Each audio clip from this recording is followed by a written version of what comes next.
one of those dials might be the volume for it. I don't know.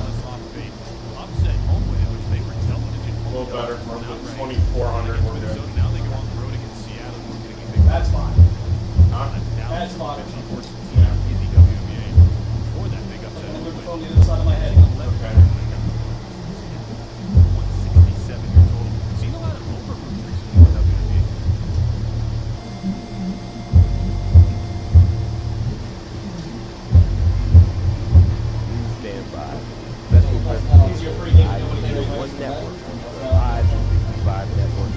I think you could probably stand by a scoreboard and you'll get right there.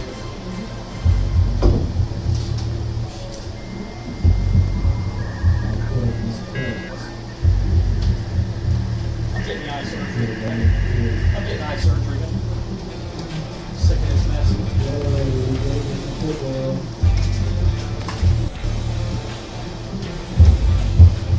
Still up there? No. Huh? OBS is still good? Yeah. I'm watching the bar. Thank you. Oh, you know what I need? Yeah, there's nothing more. Quick pass over the middle, and he's going to hit Abe Taylor for the Yeah, touchdown. there's nothing more annoying than not seeing the flag and never being able to call Yeah, it. talk to the judge.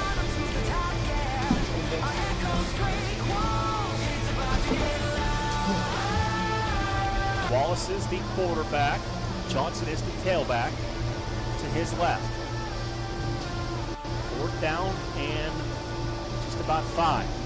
Wallace back to pass. Offensive line gives him time. Going to take a deep shot. Has a man wide open in the end zone for the touchdown.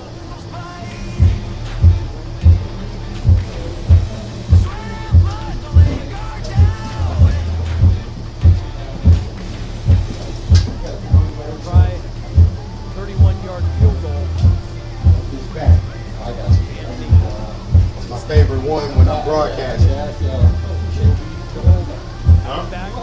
Ambulance just, I love my case down in the car. ambulance just left for relieving to start counting down. I love this one moment. It's time to remember. Yep. Number 11. Jeff. 1 minute. And his last name is spelled I-N-E, I-C-I-N-N-I. It's like a city. You want to have something like that? Other than that, we're about as up to date as we're going to be. I put it up with their team. I was during the week and hope to God. We got a look in the red. We got those generally starters, defense, offense, and we'll give them kind of an idea of, you know,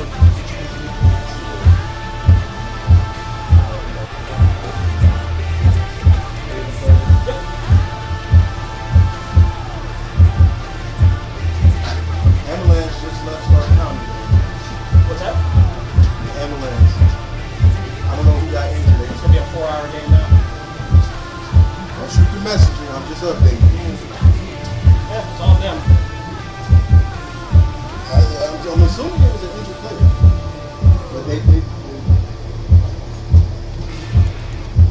And we welcome you to Friendship Park here in Verona, Pennsylvania, as Western Reserve Radio on the IBD1 Network. And we welcome you to Proud Friendship bring Park you here in Cobras Verona, football Pennsylvania, here as in Western Week 5. Reserve Radio on the IBD1 Network. We're proud to bring you Cleveland Cobras football here in Week 5. To Allegheny County to take on Cobras, they 3 make and their 1 way Steel City from Bobcats. Cleveland. And Tell everyone you Allegheny Craven County with take you on Dave Ferris. the 3 and 1 Steel City Bobcats. Get ready Tell for everyone you Week Craven 5. with you on with Dave Ferris. We drive from Youngstown. No teams coming in We get 3 ready and 1 for today. Week The 5. Cobras Try to suffered their football first league. league loss Both last teams coming Saturday. in 3 and 1 today. The Cobras suffered their first league loss last Saturday. An entertaining They one took in on the second half. Erie Express. The Express would take over. First half. Get An entertaining one, it would be the second half. Where the Express would take over. They would get the 41-14 win over the Cobras. Highlights for the Cobras, though. Matt Wise. 2 touchdown passes by Slap Thompson. Pattern, a beautiful catch. Matt Wise across across the middle on a post pattern. Beautiful catch by Matt Wise. He was getting And later on, the Andre Daniels. Recipient of the 7 and later on, Andre Daniels. Thompson, he would get it Would in the he end be zone the after he played recipient his of way a pitch and catch from secondary. Thompson? He would get it in the end zone after he played his way through. Cobras.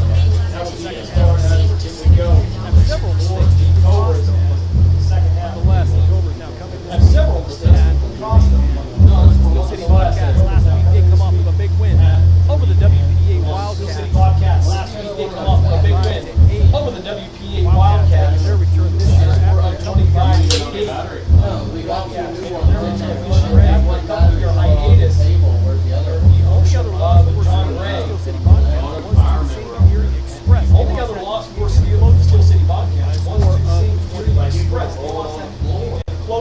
step aside for By a a quick score timeout. of We'll come back.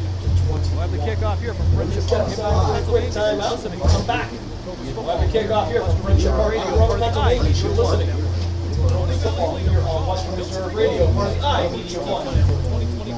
We offer stay and play opportunities. Sound like you're coming through the camera. Hotel partners. For more information, visit our website at millcreekmetroparks.com.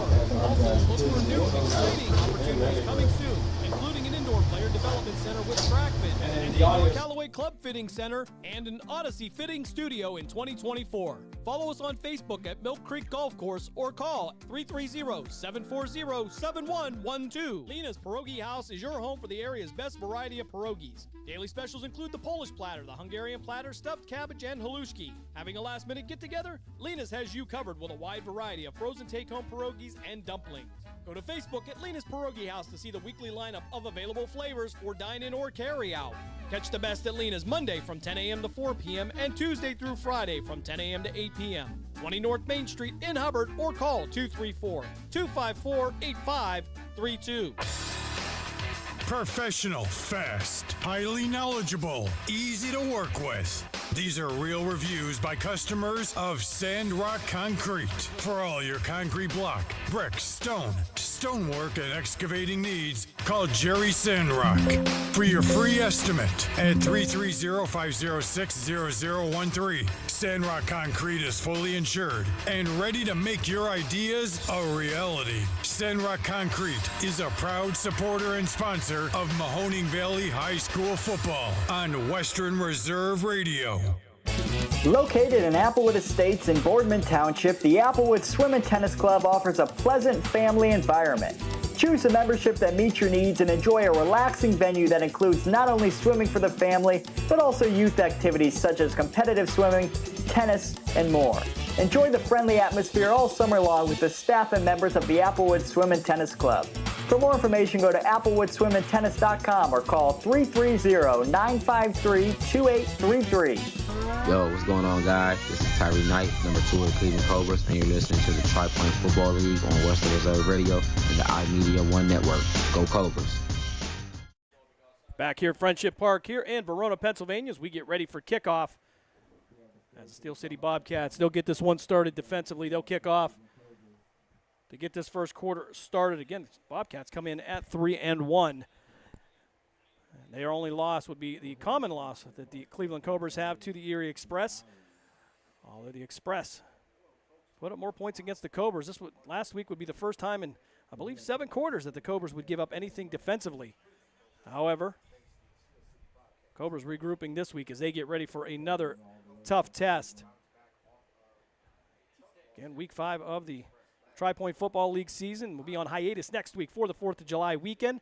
And following that, the Cobras will finish out the season with games against the Mahoning Valley Federals.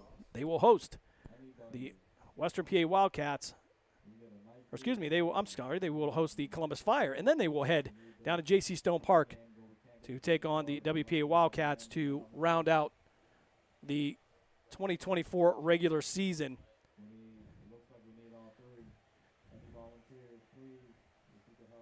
Overcast skies here. Was predicted for some rain this afternoon. However, it is held off. We got sprinkled on a little bit as we pulled in. But the story of the day will be the humidity. It is warm here, 88 degrees here in Verona. High humidity. Some rain expected today, but the percentages have dropped between the hours of 5 and 7. We hope to get this one in, as there have been flood watches and even a tornado watch up near the Youngstown area, so we assume it'll move that way from west to east. As we have a delay here, as Scott Andrews will get ready to kick this one off for the Steel City Bobcats.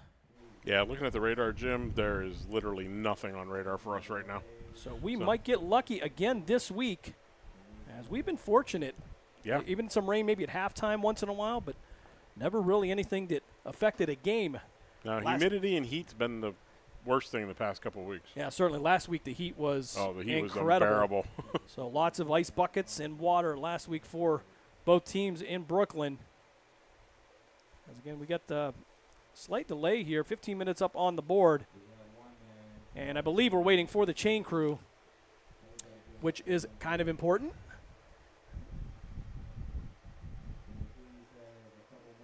Again, over on City View Sportscast, the Mahoning Valley Federals travel over to Stark County. I believe they are in Canton today, taking on the Stark County Wolfpack. The Wolfpack picked up the 19-6 win over the Federals in week 1 of the regular season. That one ending in a little bit of a controversial fashion, but nonetheless, the Wolfpack get the win in week 1. Federals bounced back last week. They get their first win over the Ohio Legends. As we wait for the chain crew here, and I thought Emmett Calhoun was going to go over and grab a stick to get this game going, but he seems to have changed his mind. Hey, why not? He does everything else.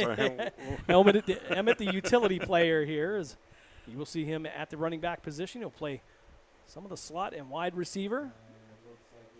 He'll return anything you throw at him. And the story for the Cobras has been the running game so far this year. After the injury to T.J. Johnson, has been running back by committee, as it's been Javon Washington, Emmett Calhoun, and company. As we are now underway, as Andrews will get this one underway. And Tyree Knight will be the recipient of this one. He'll step up on the 10-yard line, going to bobble it, finally going to get it with one hand, going to bring it around to the far side, looking for a lane to cut up, and he's going to be brought down near the 20-yard line. And line's a little hard to see here today, folks, so we will do the best we can. They do have a mark on the other side of the field. Otherwise, field in great condition here for the end of June. And with the, hopefully the rain holding off, we will not have any weather-related issues. As the Cobras will be first and 10 from their own 20-yard line, 14:55 here in the first quarter. If you're just joining us from Friendship Park in Verona, Pennsylvania. Bobcats, again, coming in at 3-1, some impressive wins, including wins over the WPA Wildcats. They got that one last week by a score of 25-8. As Thompson will come out in a pistol formation of Impacini to his left, and I believe that's going to be Javon Washington behind him. 3 receivers to the far side, moving left to right if you're listening on the Live 365 app or tune in. Thompson now going to send a man in motion. And they'll give this one to Washington off the left side. Try to find the lane. And he'll pick up 2 or 3 on the play. And again, there's only the 5-yard marks here, so it's going to be a little more difficult for us to tell from the angle. But we'll call it 2nd and 8 for the Cobras coming up here, 14:36. As week 5 gets underway.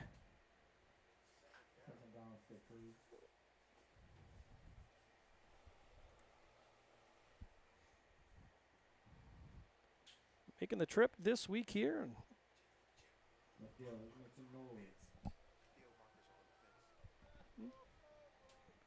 So Thompson now back in pistol formation. Impacini to his right. Washington, the tailback. Twin receivers to the far side. They'll send the slot in motion from left to right. Thompson with the handoff to Impacini this time off, and he's going to pitch it out to Washington. Actually, who's going to pick it up? Not the best pitch in the world, but he's going to get out past the 25-yard line. It's going to be a couple yards short of a first down. And I want to make sure I don't think that was Javon Washington on that carry. Now it's going to be Malik Gaddy. So again, we talked about the running back by committee situation with Malik Gaddy, Emmett Calhoun, and Javon Washington. That with the injury to T.J. Johnson out for the season.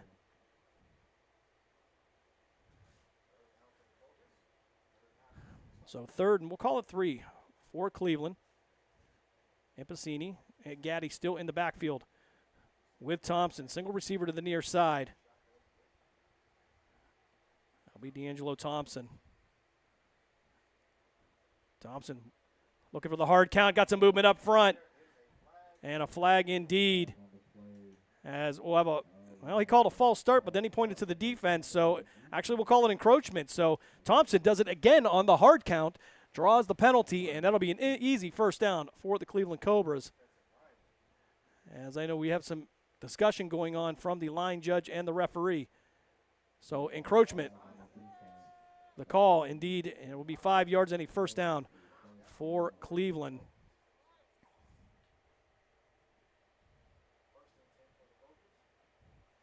I believe that's going to be Deontay McDonald, the receiver to the far side. He's wearing 81 today, if I'm not mistaken.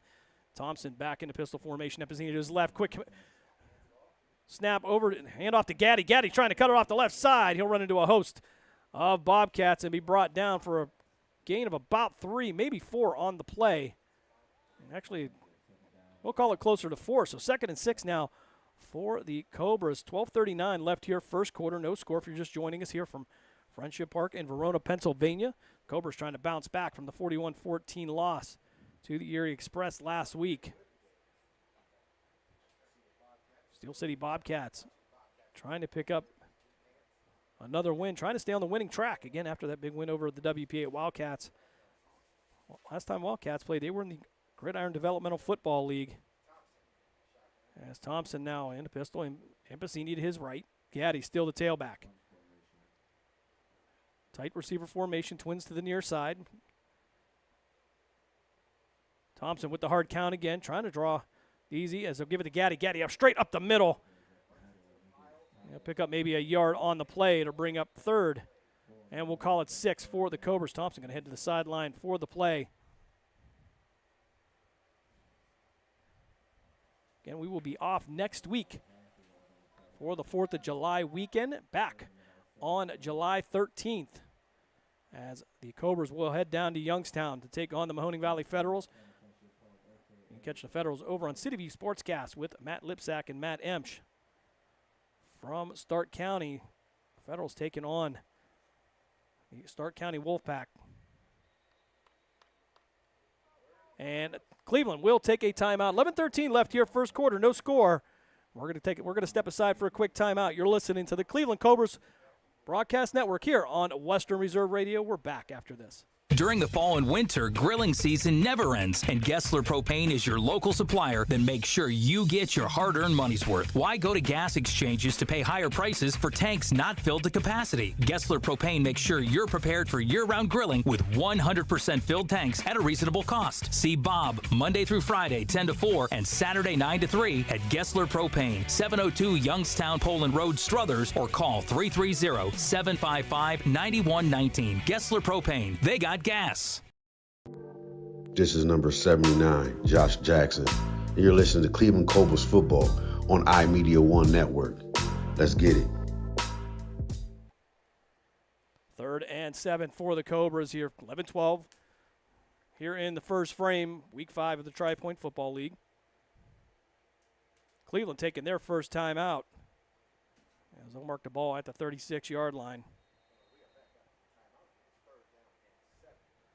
Thompson in the shotgun now. We have Gaddy to his right and Epizzini to his left. Single receiver to the near side. Got some movement here, but no call. Cobras will reset. Thompson with the hard count again. 3-step drop. Rolls out under pressure. Steps up in the pocket and nowhere to go. He's going to be brought down near the 25-yard line. Be a loss of about 6 on the play. And it's going to bring up 4th down, and it will be Ben Lyons on the field for the punting team. Lyons doing all the kicking duties for Cleveland this year. So the Cobras' first drive stalls out here with 10:45 left here in the first quarter.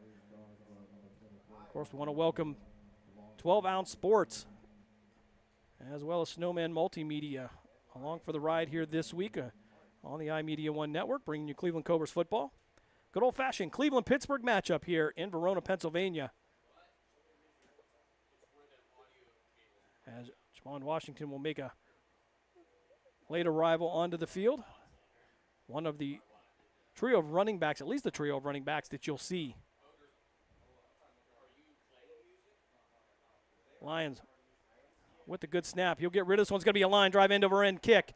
And it's going to end on the other side of the field at the 45-yard line. And that's where the Steel City Bobcats, they'll have the ball for the first time today. 10:02 left here, first quarter, no score. Cleveland stalls out on their first possession. And we got a flag on the play. This is going to come back from where Ben Lyons was posted up. And as we redirected our attention, I don't know if there was contact with Lyons or not, as our referee will speak with the other members of his 5-man crew here today. So I'm not sure what the call is. Again, flag is all the way back where Ben Lyons took the snap. And I think the officials now trying to figure out what Cleveland wants to do with this penalty. Adam Rogerson speaking with the officials. Again, 5-man crew today.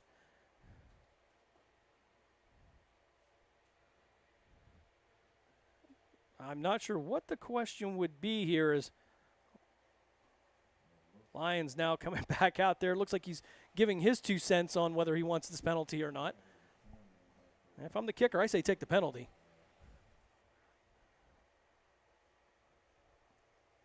So running into the kicker will be the call. So Cleveland's going to choose to re-kick this one.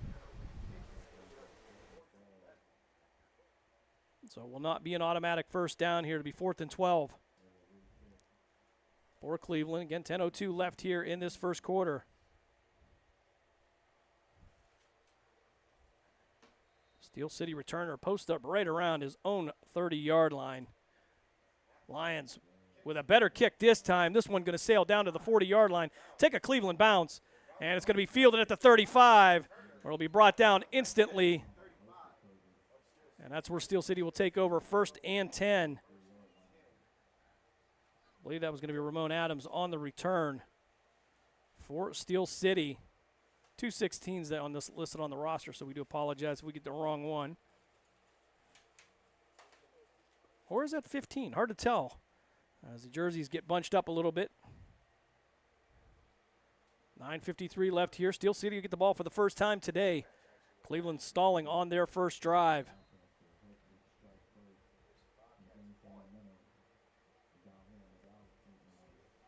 Stallworth and Code going to be the inside tackles to start off the 4-man rotation for Cleveland. Both sizable lines here on both sides of the ball for the Bobcats and the Cobras.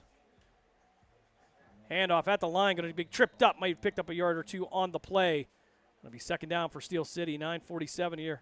The clock continues to run. Actually, we'll say about 2 yards. So we'll call it 2nd and 8 for Steel City. They'll go right back to the line.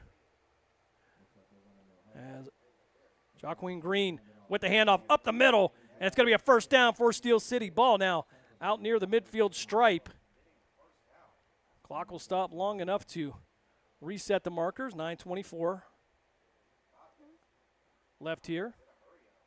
First quarter, no score. Green now in the shotgun, twin receivers to each side.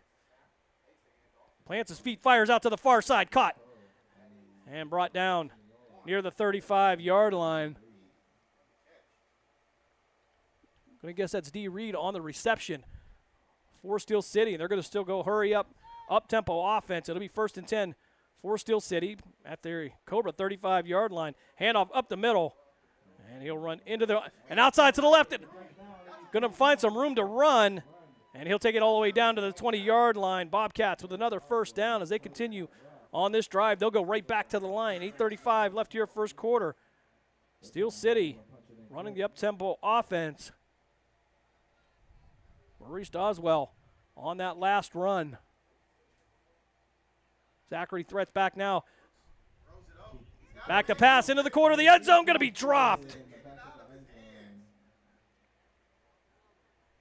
Great pass into the corner of the end zone for Steel City. However, that's going to stop the clock for them for the first time today. Tyler Sherrill, the intended receiver. D. Reed will be the far receiver for the Steel City Bobcats. Attack threats with the catch and carry up the middle, and going to be brought down by an ankle tackle. Dontrell Noling on a touchdown saving tackle. Clock will continue to run here. Third and 5 for Steel City. 7:57 here on a running clock. Green in the shotgun.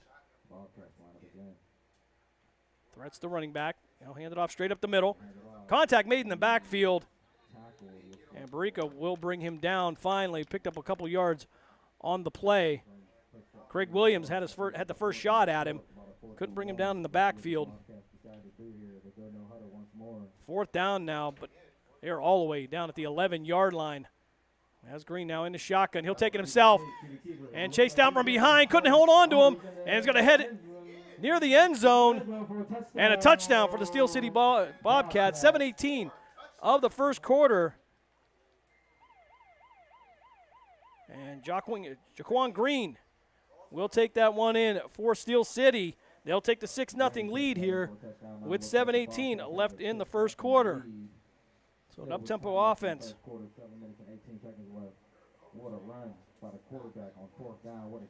For the Steel City Bobcats. They will strike first here on their own home turf. So we will flip ends of the field, however, because if you kick to the left, you will kick the ball into the woods and most likely probably not recover the ball or anybody that goes back and gets it either. So we will flip this to the other side, which, quite frankly, isn't much better. So we hope we got somebody snagging balls on that end. If you kick to the middle or you kick to the right, you're fine. If you kick to the left, it's going to end up somewhere in the woods here. So 7:18 left here in this game. Steel City with a 6-0 lead. They'll attempt the conversion. You want to welcome our broadcast partners, 12 Ounce Sports, as well as Snowman Multimedia. As looks like we will have a kicker for the Steel City Bobcats. So it looks like Kisner to hold. And Scott Andrews for the extra point. So now moving left to right. Snap is back, went behind the holder. He's going to kick this one, and it's going to be good. So with 7:18 left here in the first quarter, Steel City drives right down the field on their first possession. They get into the end zone on an 11-yard run by Green. He take the 7-0 lead after the conversion. We're going to step aside for a quick timeout.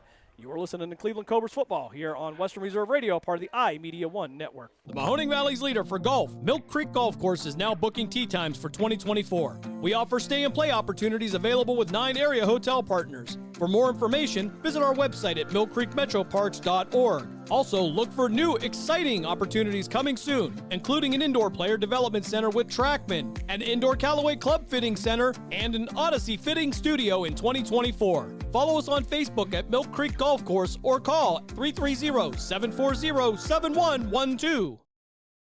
Yo, what's going on, guys? This is Tyree Knight, number 2 of the Cleveland Cobras, and you're listening to the Tri-Point Football League on Western Reserve Radio and the iMedia One network. Go Cobras. Tyree Knight bringing us back from the break as Andrews will get ready to kick this one off. Steel City Bobcats with a 7-0 lead over the Cleveland Cobras. Bobcats with an up-tempo offense. Drove right down. As Tyree Knight will be back to return for the Cobras. Emmett Calhoun coming off the sideline. He'll man the middle of the return team. Andrews with the kick. This is going to be a high one to Tyree Knight. We fielded at the 10-yard line, 15-20. And he'll drag a Bobcat defender past the 30 down near the 32-yard line, and that's where Cleveland will take over 1st and 10 for the second time today. Cobras punt on their first possession. Actually got a running into the kicker penalty. Wasn't enough for a first down. Still 4th and 12. They had to get rid of that. And Dave Slap Thompson and the Cleveland offense will get their second shot at this. And over on CityView Sportscast, the Mahoning Valley Federals head up to Canton to take on the Stark County Wolfpack. That game kicked off at 4:30. Check in on that game with Matt Lipsack and Matt Emsch, of course. Matt Lipsack, you know most commonly as the voice of the USHL's Youngstown Phantoms. So trip receivers to the far side now, twin receivers to the near side. Thompson in the shotgun. Wise will be the outside receiver to the near side. Thompson in an empty backfield here, 7-11 left here first quarter. Cobras trail by a score of 7-0. Thompson with a pump fake under pressure. He's going to be brought down in the backfield. D. Reed on the sack for the Steel City Bobcats. Came in untouched from the outside. Thompson had a little bit of time to throw, but he's 2nd and 20 now for the Cobras. 6:46 left here in this first quarter. Cobras, unfortunately, with a slow start last week as well. Came back with 2 Slap Thompson touchdowns to Matt Wise and Andre Daniels. To tie that one up at 14, they would go into the half down by a score of 21-14.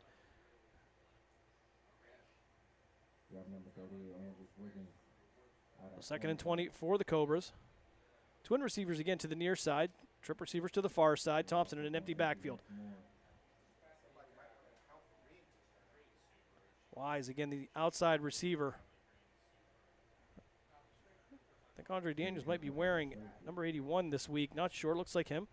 Quick pass to the outside. A block from Wise. And Daniels now will fight his way out to the 30-yard line. He'll get a little closer to the original line of scrimmage. He'll make it 3rd and 14 for Cleveland. 5:46 left here first quarter.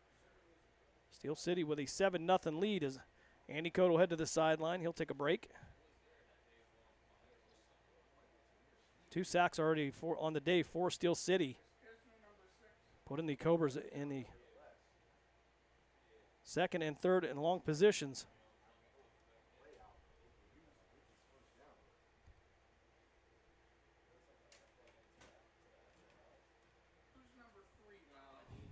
Trip receivers now to the far side. Twin receivers to the near side.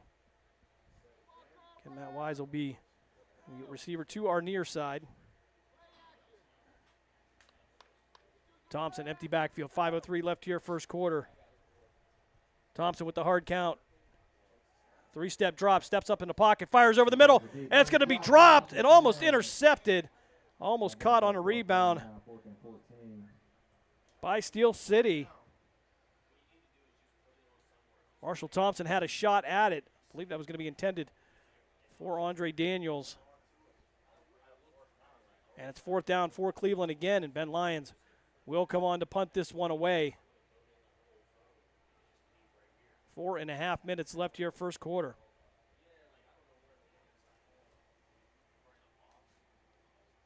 Gaddy going to count him up in the backfield. D'Angelo Thompson will be the gunner to the near side. Ben Lyons will post up right around the Cobra 15-yard line as Empacini will be the late man on. Looks like they're bringing out the punt team. Back to return, we have Goswell.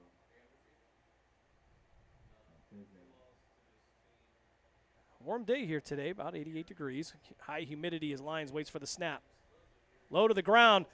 Lyons trying to get rid of it, and he's going to be brought down in the backfield at the 15. Low snap, couldn't handle it. Lions had no choice but to cover that one up. Steel City will start with a short field.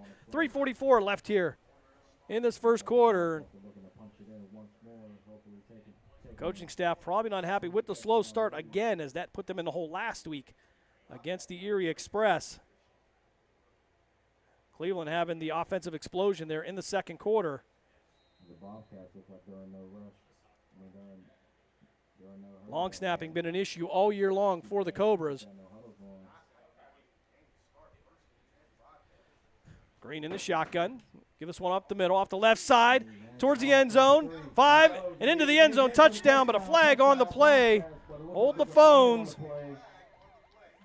As this one's going to be in the area of holding, and indeed it will be, and they'll bring this one back. They marked it at the 16, so we'll move this one back to the 26-yard line. It'll be first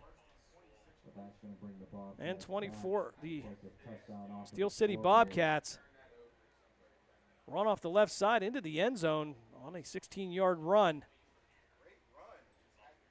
But Steel City will have that wiped off the board. 3:37 left here, first quarter. As they'll mark the ball now at the 25-yard line.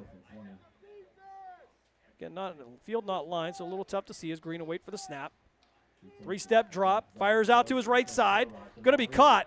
Make a move to the inside and brought down near the 10-yard line. D. Reed on the reception for Steel City.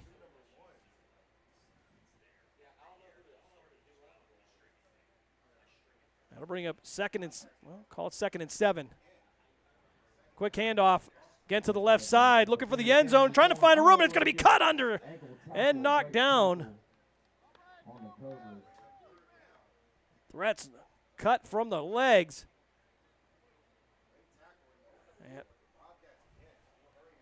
And I believe that was going to be Kev Fortson on the tackle, taking him out at the ankles. Green back into shotgun again, twin receivers to the far side.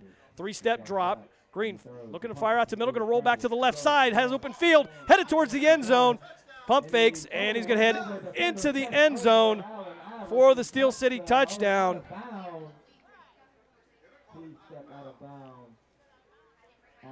Actually, they're saying he's going to be short here at the 2-yard line. So that'll be 1st and goal now for Steel City. Initially called a touchdown, however. Clock continues to run here, 2.5 minutes. Green back into the shotgun. Flags on the play, and a false start coming up against Steel City. That'll put him back 5.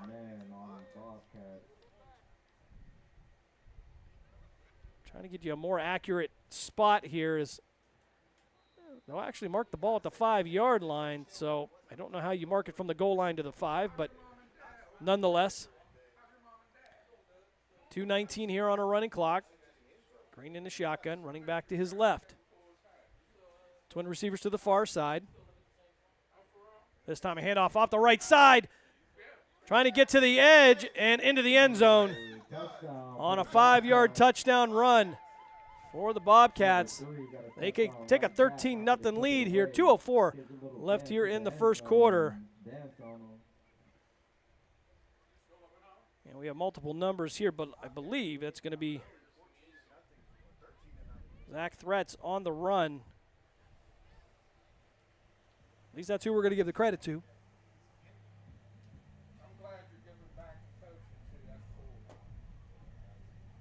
So short field for the Steel City Bobcats. They get into the end zone, take the 13-0 lead over the Cobras. We'll have to flip sides of the field for the conversion. So Cobras in the same situation as they were last week. Quickly go down 14-0 after Erie Express score a couple of times, and then if the pattern follows, Cleveland hopefully making some adjustments. As they'll look to bounce back here with 2:04 left here first quarter. Cobras and the Bobcats will be off next week for the 4th of July weekend. And before you know it, we'll be headed into high school football as well here on the iMedia One Network. As Andrews looking for one more player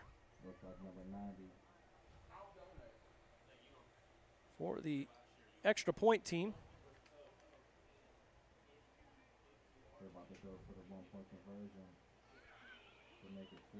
So Andrews set now for the extra point. Low snap, kick is up, and it is good. Flag on the play. We'll see what this is. Sure, if it's against Cleveland, they will decline the penalty. However, we'll see if we can get a call. So this is going to be against Cleveland, and extra point is good, and I'm not sure what that call was. He looked like he pointed on both teams, so whatever it was, maybe they're offsetting. But nonetheless, 2:04 left here in this first quarter. We're going to keep it right here as they're going to kick this one right off. Extra point for the Steel City Bobcats will be good. And Andrews, well, actually, they're going to say that the penalty was against Cleveland. They're going to move the ball up to the 40-yard line. Again, I don't know what the call was. The referee pointed to his left, pointed to his right, and And now they're going to move the ball up 5 yards with 2:04 left here, first quarter.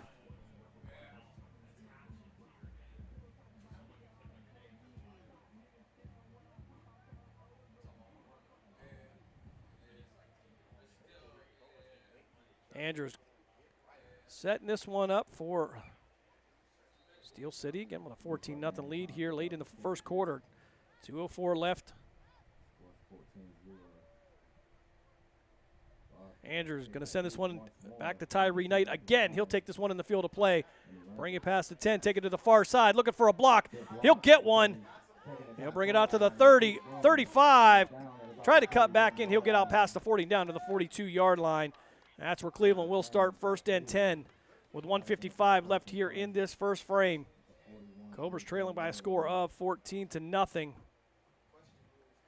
had time to get back.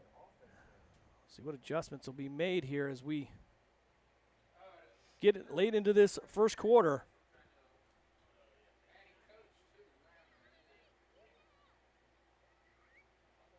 Try to bring you an update from over on City View Sportscast.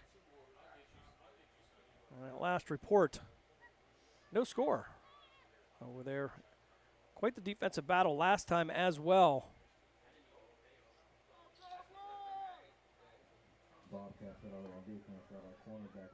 As Cleveland now will set up, again, right around their own 42-yard line. Andy Code was coming in for a moment, and like a 747, redirected back to the sideline. Was looking to go to that offensive line, but great depth for the Cobras on that O-line this year.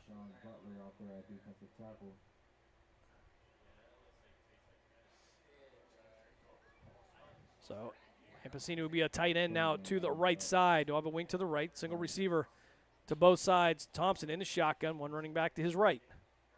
First and 10 for the Cobras, 1:55 left here, first quarter. Quick pass out to the near side, going to be dropped. Bring up second and 10 for the Cobras. Ball thrown into the dirt. We can say that today, actually, is Deshaun Johnson. Well, I'm not sure about that now as I look at the roster.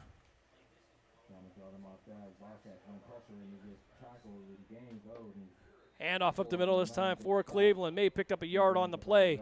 And to bring up 3rd and 9. Unfortunately for Cleveland, this is the best position they've been in as they've taken a couple sacks deep in the backfield.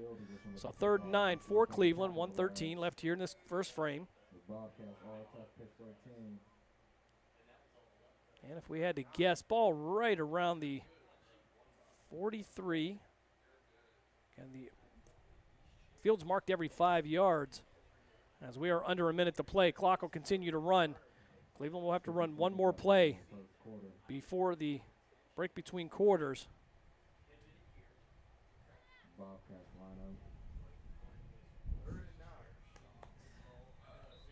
And it looks like we're going to have another timeout for the Cobras. 37 seconds left here, first quarter.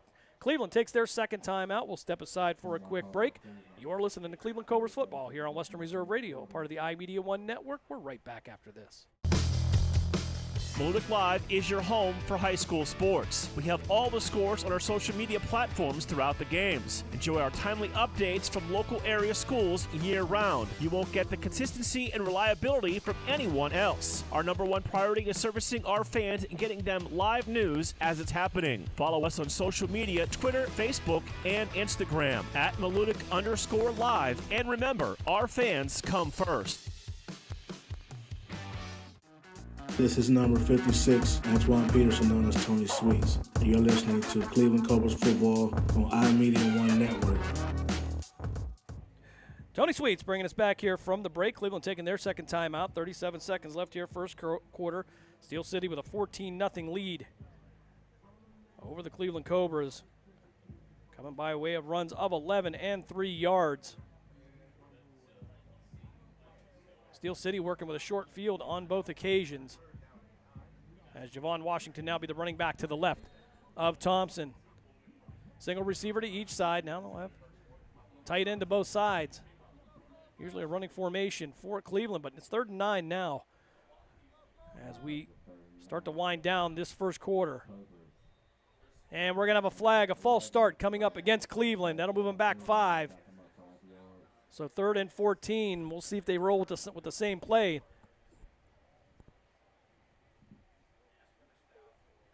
Some questions for the officials as coaching staff.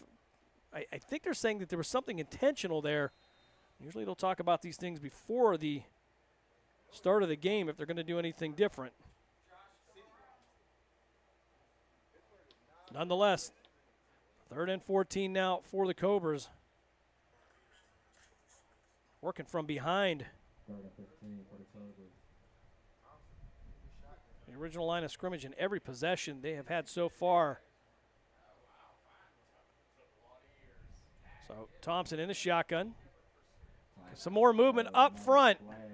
And another false start coming up against Cleveland. So 3rd and 19. And this will be the 3rd consecutive drive in which they will work from behind the sticks. Looks like number 38. Witness checks into the game at safety, along with Billy Kisner back there.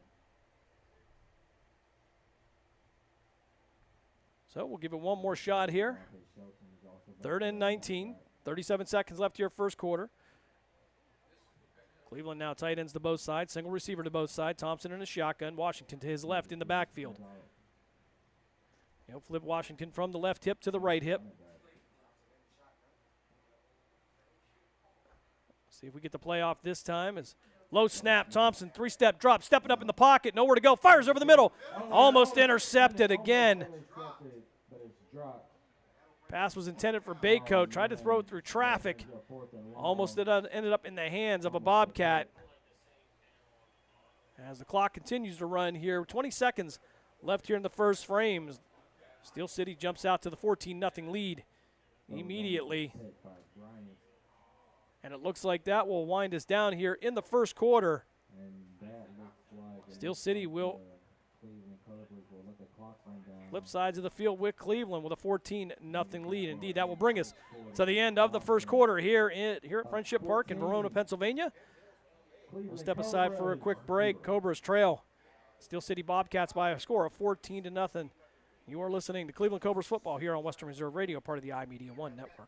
The Mahoning Valley's leader for golf, Milk Creek Golf Course, is now booking tee times for 2024. We offer stay and play opportunities available with 9 area hotel partners. For more information, visit our website at millcreekmetroparks.org. Also, look for new, exciting opportunities coming soon, including an indoor player development center with Trackman, an indoor Callaway Club Fitting Center, and an Odyssey Fitting Studio in 2024. Follow us on Facebook at Milk Creek Golf Course or call 330-740-7112. Lena's Pierogi House is your home for the area's best variety of pierogies. Daily specials include the Polish platter, the Hungarian platter, stuffed cabbage, and halushki. Having a last-minute get-together? Lena's has you covered with a wide variety of frozen take-home pierogies and dumplings.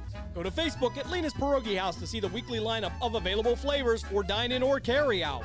Catch the best at Lena's Monday from 10 a.m. to 4 p.m. and Tuesday through Friday from 10 a.m. to 8 p.m. 20 North Main Street in Hubbard, or call 234-254-8532. Yo, what's going on, guys? This is Tyree Knight, number 2 of the Cleveland Cobras, and you're listening to the Tri-Point Football League on Western Reserve Radio and the iMedia One Network. Go Cobras. Snap back to Lyons. Lyons having trouble getting a hold of it. He's going to get it off, but it's going to be a short end-over-end kick. And it'll take a Steel City bounce right around the 45-yard line. Bounce back into the 45. It'll be another short field for Steel City as we get the second quarter started here in Week 5 of the Tri-Point Football League. Ben Lyons talking with the referee, trying to get some kind of explanation. He and Gaddy not happy about something. They'll mark the ball right around the 43-yard line, so it'll be 1st and 10 for Steel City on the Cleveland side of the field. Last check over in Canton. The Stark County Wolfpack with a 2-0 lead over the Mahoning Valley Federals. And the Beaver County Arctic Bengals and the Erie Express, no score. First quarter of their game. Green now in a shotgun. He'll hand us one right up the middle and be brought down after about a 2-yard gain. 2nd and 8 now for Steel City. 14:44 left here in this second quarter. Bobcats are keeping a no huddle.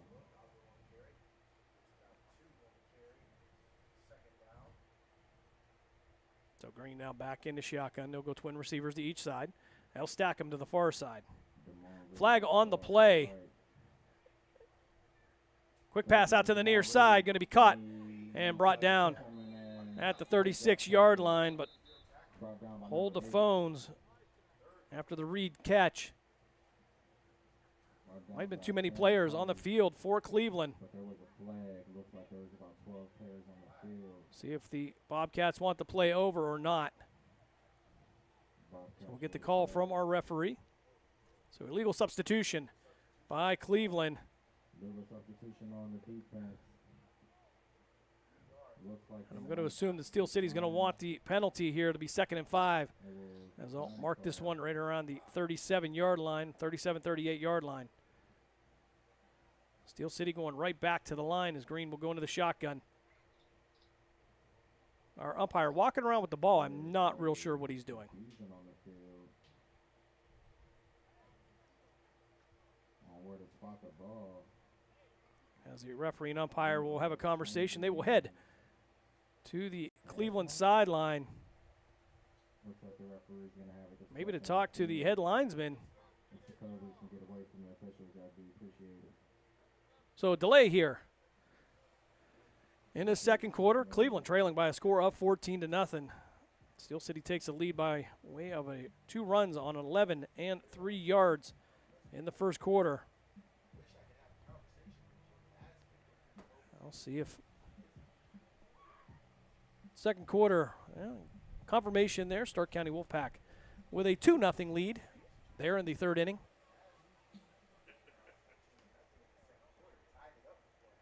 So tight one the first time around. And the final score was 19-6. A lot of those points coming towards the end, if I remember correctly. Updated score now, Stark County with the 8-0 lead over the Mahoning Valley Federals. No score with the Beaver County Arctic Bengals and the Erie Express. As Green now will get this one set, twin receivers to each side. They'll hand it off again off the side. Try to work off the left side. Barico had a shot at him, and he's going to be thrown out of the way. Flag on the play. There's going to be a hold. Barico made initial contact in the backfield. He was held from behind. The umpire threw the flag. That was going to be an easy call. Looked like he was going to throw him down, but then released him.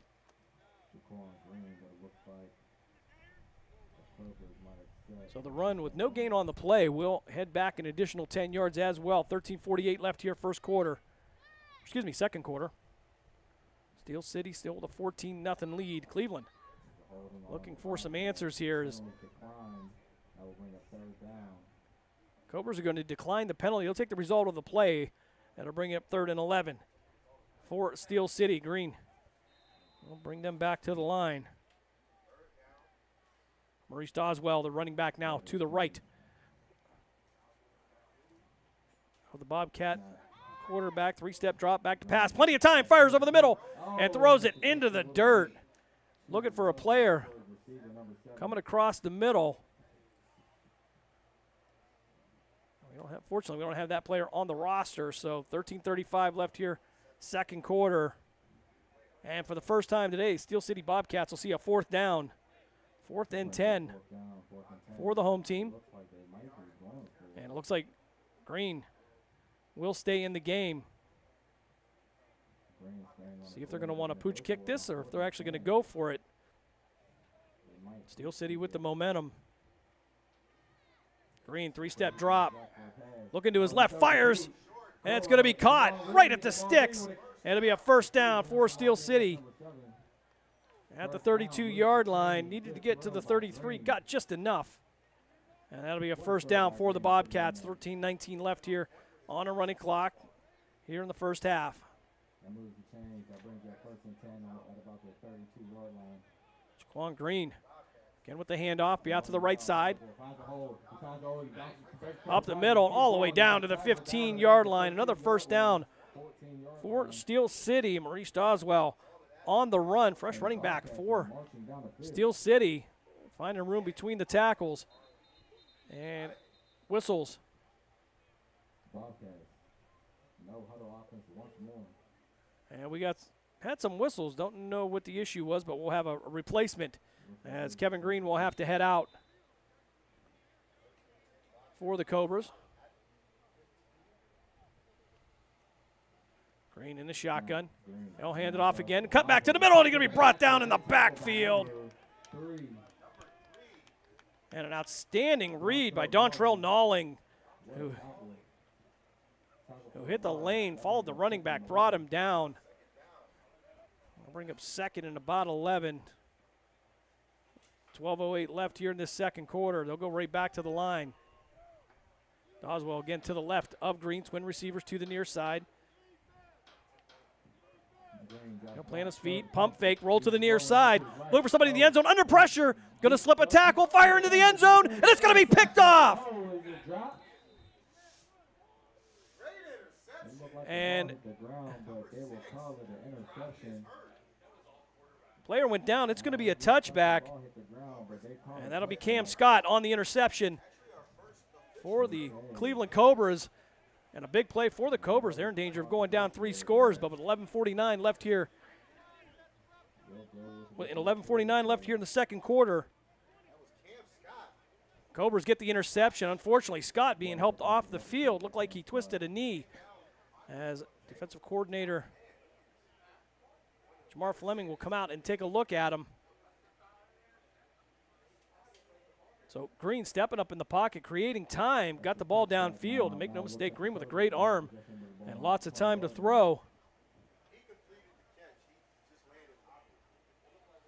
So Cam Scott with the interception. 11:49 left here, first half.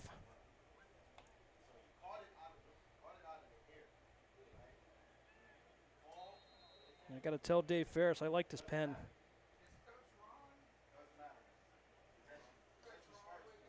It's the little things, Dave.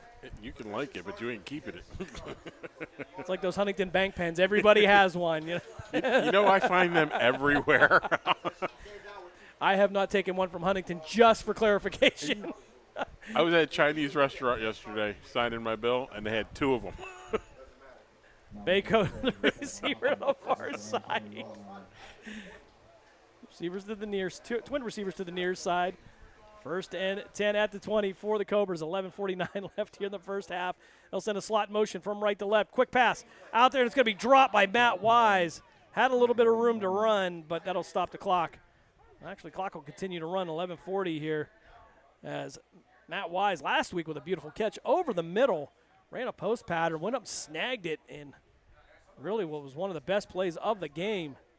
Drops that one. It'll be 2nd and 10 for the Cobras. As everybody's now taking inventory of their pens at Huntington Bank.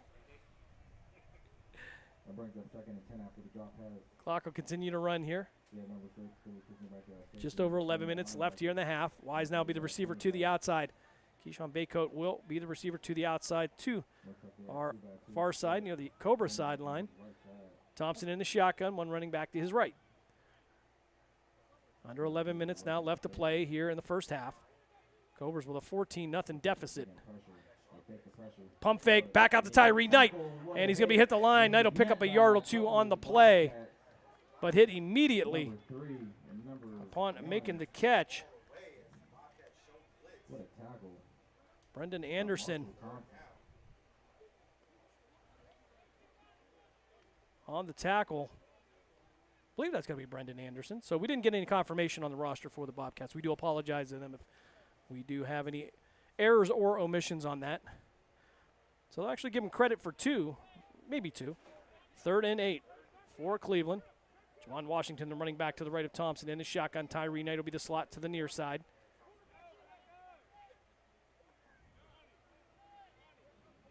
Thompson taking his time here. Just about 10 minutes left here in this first half. Steel City 14, Cleveland nothing. 3-step drop by Thompson, looking down the sideline. He's got Matt Wise wide open, and just off the fingertips, overthrew him.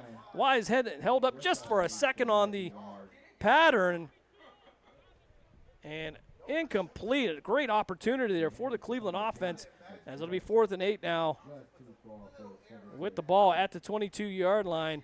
Ben Lyons coming on to punt this one away. With 9:54 left here in this first quarter. First half. I'll get it right. That math thing always seems to throw us off. See if we can get the long snap better this time. That has been an issue for the Cobras.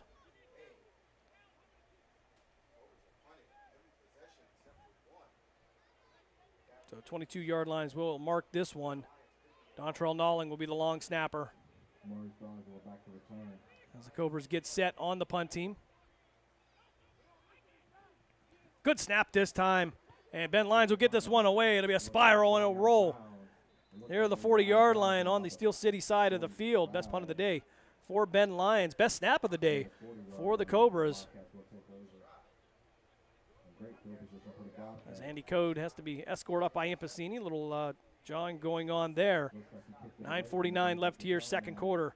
Steel City with a 14-0 lead. Almost the scripted repeat of last week, as I got to watch that one on the way back from the beautiful state of Virginia. Steel City will take over on their side of the field. Ball marked right at the 40.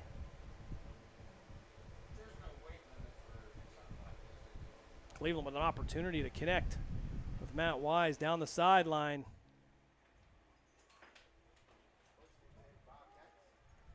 So Green now in the shotgun. Twin receivers to the near side. Trips receivers to the near side. Single receiver to the far side. They'll be at one-on-one with Fortson to the far side. Handoff up the middle. And they'll get the ball out to the 45-yard line. Pick up a 5. It'll be 2nd and 5 for Cleveland. Flag on the play here. It came back from the back judge. And you can see the back judge now counting up the Cleveland defense. And it looks like may have just been a clerical error, as it'll be 2nd and 5 now for Steel City. Green in the shotgun. Another handoff up the middle, and contact at the line brought down by Kevin Green. It'll be enough for a first down, though. He'll get into Cleveland territory down to the 49-yard line. 9:26 left here in this half. Steel City on the drive. Somebody threw something on the field. Looked like a flag, but actually going to be players' equipment. Handoff again up the middle, off to the left side with room to run. 45 and down to the 40, inside the 40, and down to the 37. That'll be another first down. But a flag will come in from the line judge on the near side here. Preliminary indication is it's going to be holding. That play will be coming back for Steel City. 9:09 left here, first half. Cobras in a 14-0 deficit again this week. As the officials will talk about this. Our referee, an illegal shift, they're going to say, against Steel City. And also a penalty coming up against Cleveland, so that will offset. They will replay the down. And we got the chain crew moving, so some confusion there. So they'll bring the ball back to the original line of scrimmage, which was the 49-yard line.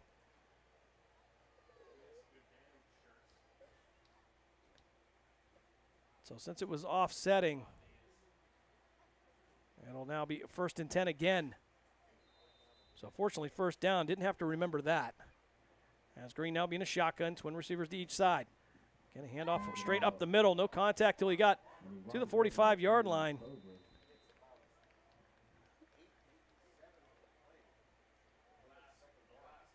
So they'll mark this one at the 42-yard line. So we'll call it 2nd and 4, 2nd and 3 maybe. For Steel City, 8:45 left here on a running clock. Green in the shotgun. Here go twins to each side again. Now hand it off up the middle. Contact at the line of scrimmage. And Dontrell Nolling making contact. He'll roll him up with some help. He and Andy Code will bring him down. They'll bring up 3rd and we'll call it 2. For Steel City, they'll go right back to the line. As Rasheem Farmer will go to the sideline. Handoff up the middle again, out to the right side. And make his way down near the 30-yard line. Call it the 31. That'll be plenty enough for a Steel City first down. 7:59 left here in the first half.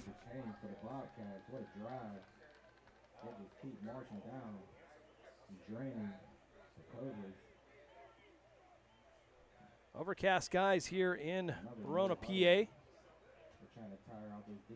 88 degrees and humid here on this 5th week of the Tri-Point Football League season. Green in the shotgun. He'll hand it off again off the right side. Contact in the backfield, going to be brought down. That's going to be Craig Williams on the tackle for Cleveland. Read it beautifully. Steel City doing a good job of hitting the line, bouncing to the outside. That time Williams slicing through the lane and wrapping him up. 2nd and 11. Just over 7 minutes left here in the half. Send a man in motion from left to right. As he started to move forward, no flag on the play. Ball going to be handed off. And contact made at the 35. And he'll fight his way forward, but they're going to say his progress was stopped at the 30-yard line. And a flag on the play, and this is going to be well after. We'll see if Doswell going to be called for some extracurricular activity here.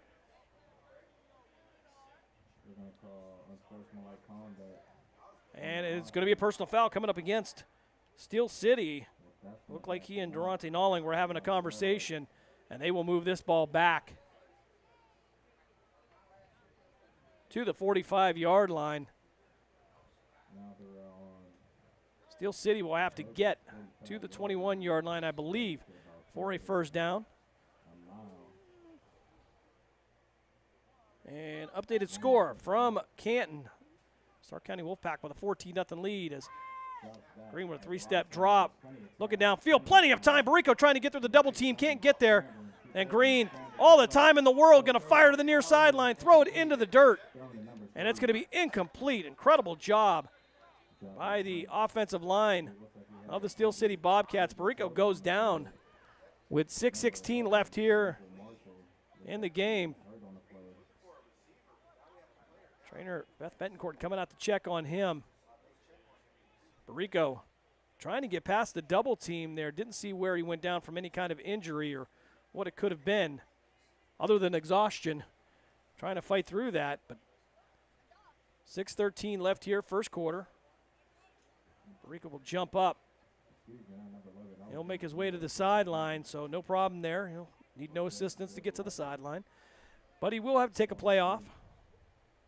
So 4th down for Steel City, and with a 14-0 lead, we'll see if the Bobcats decide to punt this one away, as looks like Andrew's going to make his way onto the field.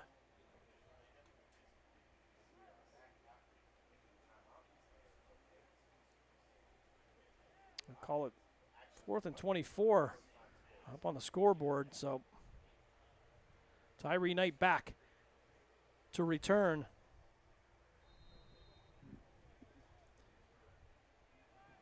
Tyree Knight back to return for the Cobras. He'll post up right around his own 17-yard line as he calls for one more player.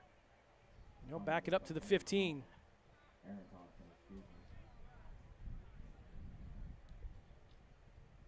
So Green, actually the long snapper as well, throws the ball forward and backward. Andrews to punt this one away. Slow snap, but he'll get this one away. And ball roll in front of Tyree. It's going to die right around the 20-yard line. Bounce back to the 21, and that's where Cleveland will take over. 6:04 left here in this second quarter. Cleveland looking to find the end zone here before the half. And again, an updated score from Canton, Ohio. The Stark County Wolfpack with a 14-0 lead over the Mahoning Valley Federals. Cleveland will see those very Federals on July 13th as they make their way down to Youngstown, which we'll call that a home game, Dave. We will. I believe that's going to take 10 minutes to get there in bad traffic. Maybe. If we let Bob drive. Love you, Bob. So you know he's listening. We're I getting know. critiqued. So July 13th, that will be the schedule for the Cleveland Cobras. 3-1 on the season so far. As Thompson now into shotgun, twin receivers to each side. One running back to his right. Thompson with the hard count. 3-step drop. Fires out to the far side. Caught by Baycoat. Baycoat trying to slip a tackle, and he'll get out past the 30, fight his way down to the 32-yard line. That's where his forward progress will be stopped. And a little pushing and shoving after the play, but no flags. With under 5 minutes, and now we got a flag from our referee. Baycoat coming out of the pile there, hand the ball to the referee himself. And we'll see, and it's going to be a sideline warning coming up against Cleveland, so no imposed penalty on Cleveland this time, but that will be their warning, as it'll be 2nd and 4 for Cleveland.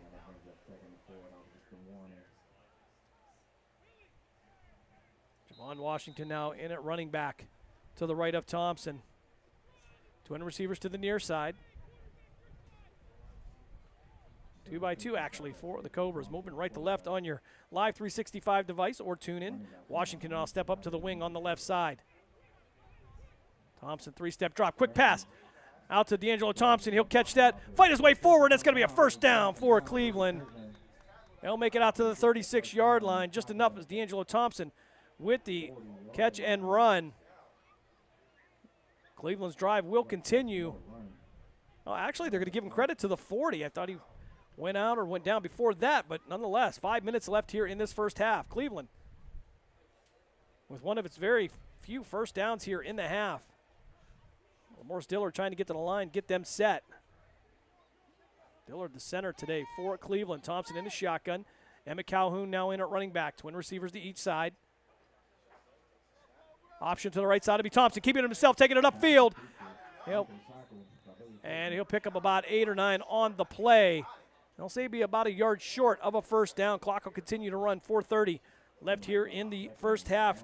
Cleveland had to burn 2 timeouts early in this game. As Cleveland with their best drive of the day here so far, they look to cut this deficit before the half. They trail 14-0 with 4:15 left here in the second quarter. Try to get you some updated scores from around the Tri-Point and other leagues as play continues here today on this Saturday afternoon. The PFA in their playoff season as Thompson now waits for the shotgun. D'Angelo Thompson, the slot to the near side. Baycoat, the receiver to the near side on the outside.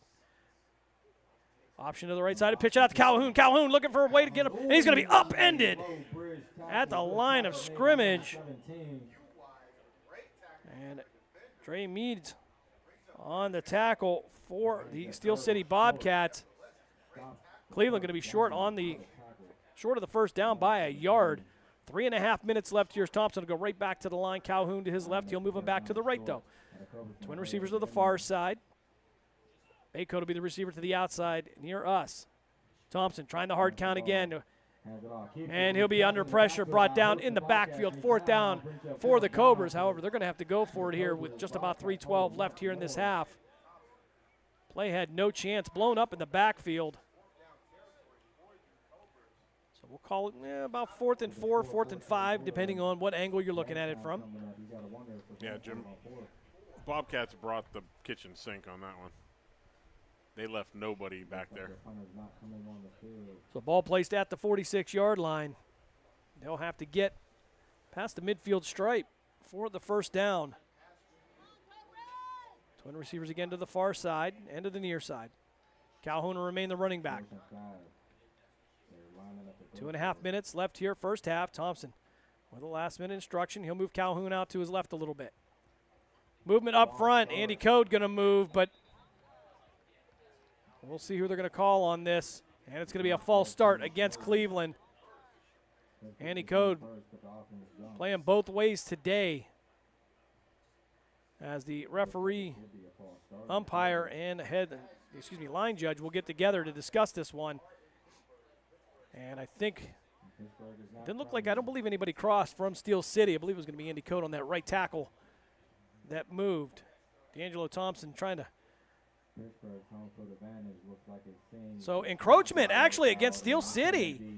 So that should be enough for a first down.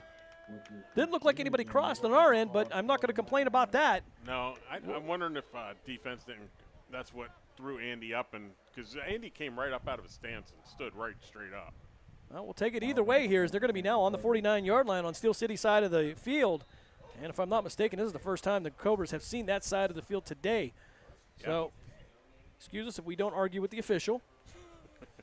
Nonetheless, 1st and 10. Don't worry, they giveth, they taketh away. Indeed, that has been the case on many occasions. As Thompson now given direction here, he'll step back up to the line, get set back in with Calhoun to his left, twin receivers to the near side. Baycoat on the outside. 3-step drop from the shotgun. Thompson firing down the sideline. He's got D'Angelo Thompson cut at the 15-10. And he'll be brought down at the 10-yard line. And a big completion. Thompson to D'Angelo Thompson for the big play. 1:48 left here. Clock will stop as they set the chains. Keyshawn Baycoat feeling it now as Cleveland, with their biggest play of the day, will be 1st and 10. They'll say at the 11-yard line maybe. Well, it's hard to see. We're trying to see where they set the chains, but we'll call it 1st and goal from the 11. Nope, excuse me, 1st and 10 from the 11. They're gonna, nonetheless, Calhoun now will go to the slot to the left. Thompson in the shotgun. D'Angelo Thompson to the left side as well. They'll hand it off. Cut back inside. One spin move and down inside the 5. Excuse me, down near the 5. Hard to see this from this angle with no yard markers on there, so we do apologize. So 2nd and 7.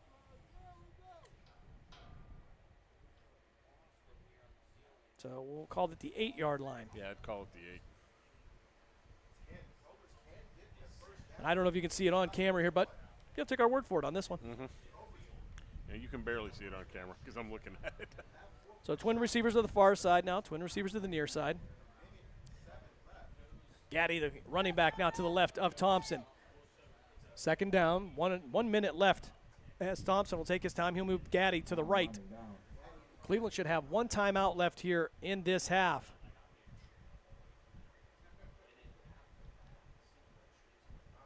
Thompson, quick pass out to Baycoat. Baycoat trying to make a move. Moves to the inside. Inside the 5, spinning, turning, twisting into the end zone. 8-yard touchdown pass. Slap Thompson to Keyshawn Baycoat. Cleveland gets on the board. It's 14-6 still in favor of the Steel City Bobcats. So Cleveland finally getting a game plan together here in the 2nd quarter. Great drive, as it would be an 8-yard TD pass from Slap Thompson to Keyshawn Baycoat, who, and Dave, you've seen it in the last couple weeks, some outstanding play by the receivers of the Cobras with Andre Daniels, Matt Wise, and now with Keyshawn Baycoat. The catch after run has been amazing. Yeah, and they're getting the yardage and they're making the moves to actually get downfield. So, not going down on the first contact. No. Now we make the long walk back to the other end zone so we can kick this one back. So, yeah. The only person that's really going to benefit from this is Ben Lyons. He only has to walk from the sideline. Yeah. Doesn't have to walk from the goal line. Yeah, I'm looking at our line, and they're looking like, what, really? We got to walk 99 yards that way now? Not an offensive lineman's dream, but nonetheless. We've had to do this before. Last season was the same thing at home. So Cleveland trails 14-6 pending the extra point. Ben Lyons on to kick the extra point.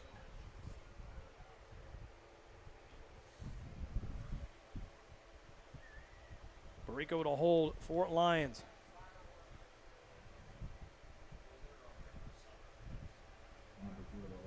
Kickers on both sides of the ball today. As Lions will approach this one. And this one will head well into the woods, and it will be good.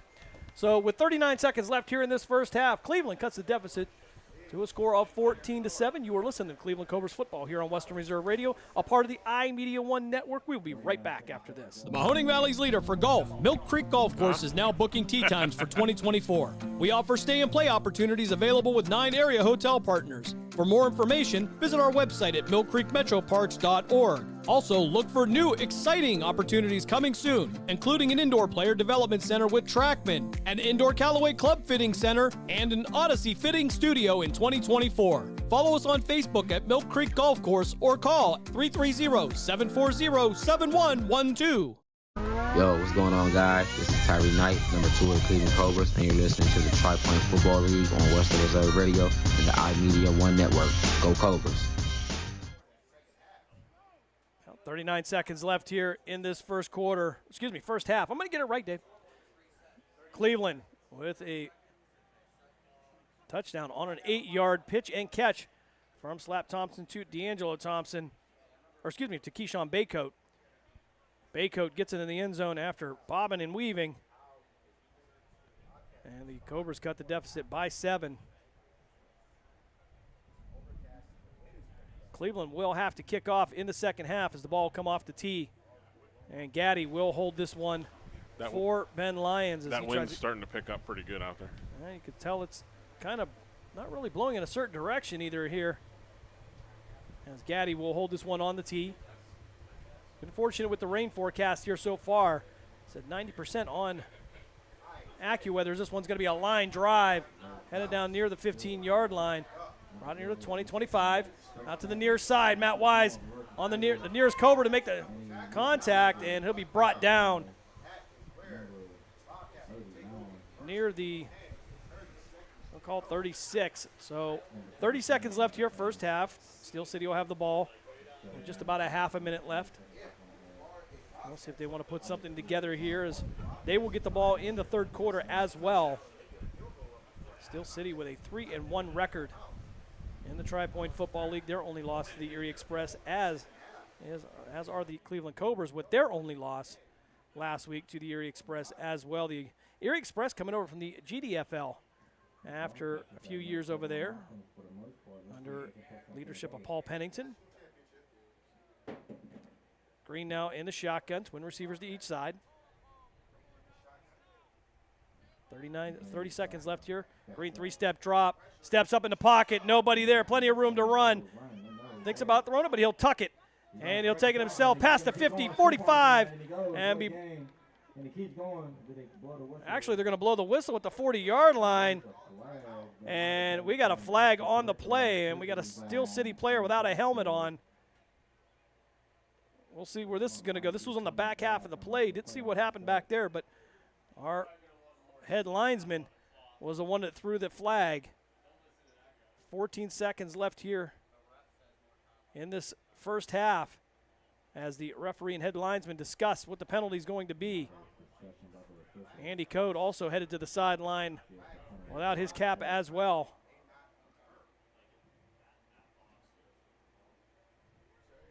So we'll get the official call from our referee.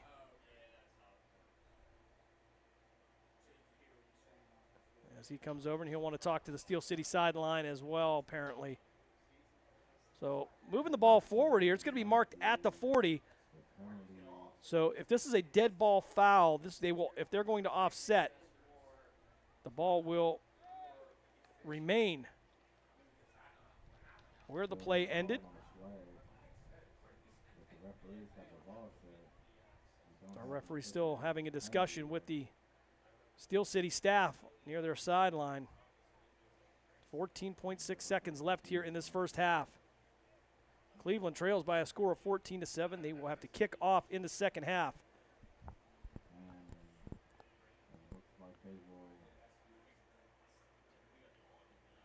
And now our referee will head back to the Cleveland sideline to talk to the Cobra staff as well. Owner Jesse Caldwell coming out as well. And Jesse known to like to talk to the officials from time to time.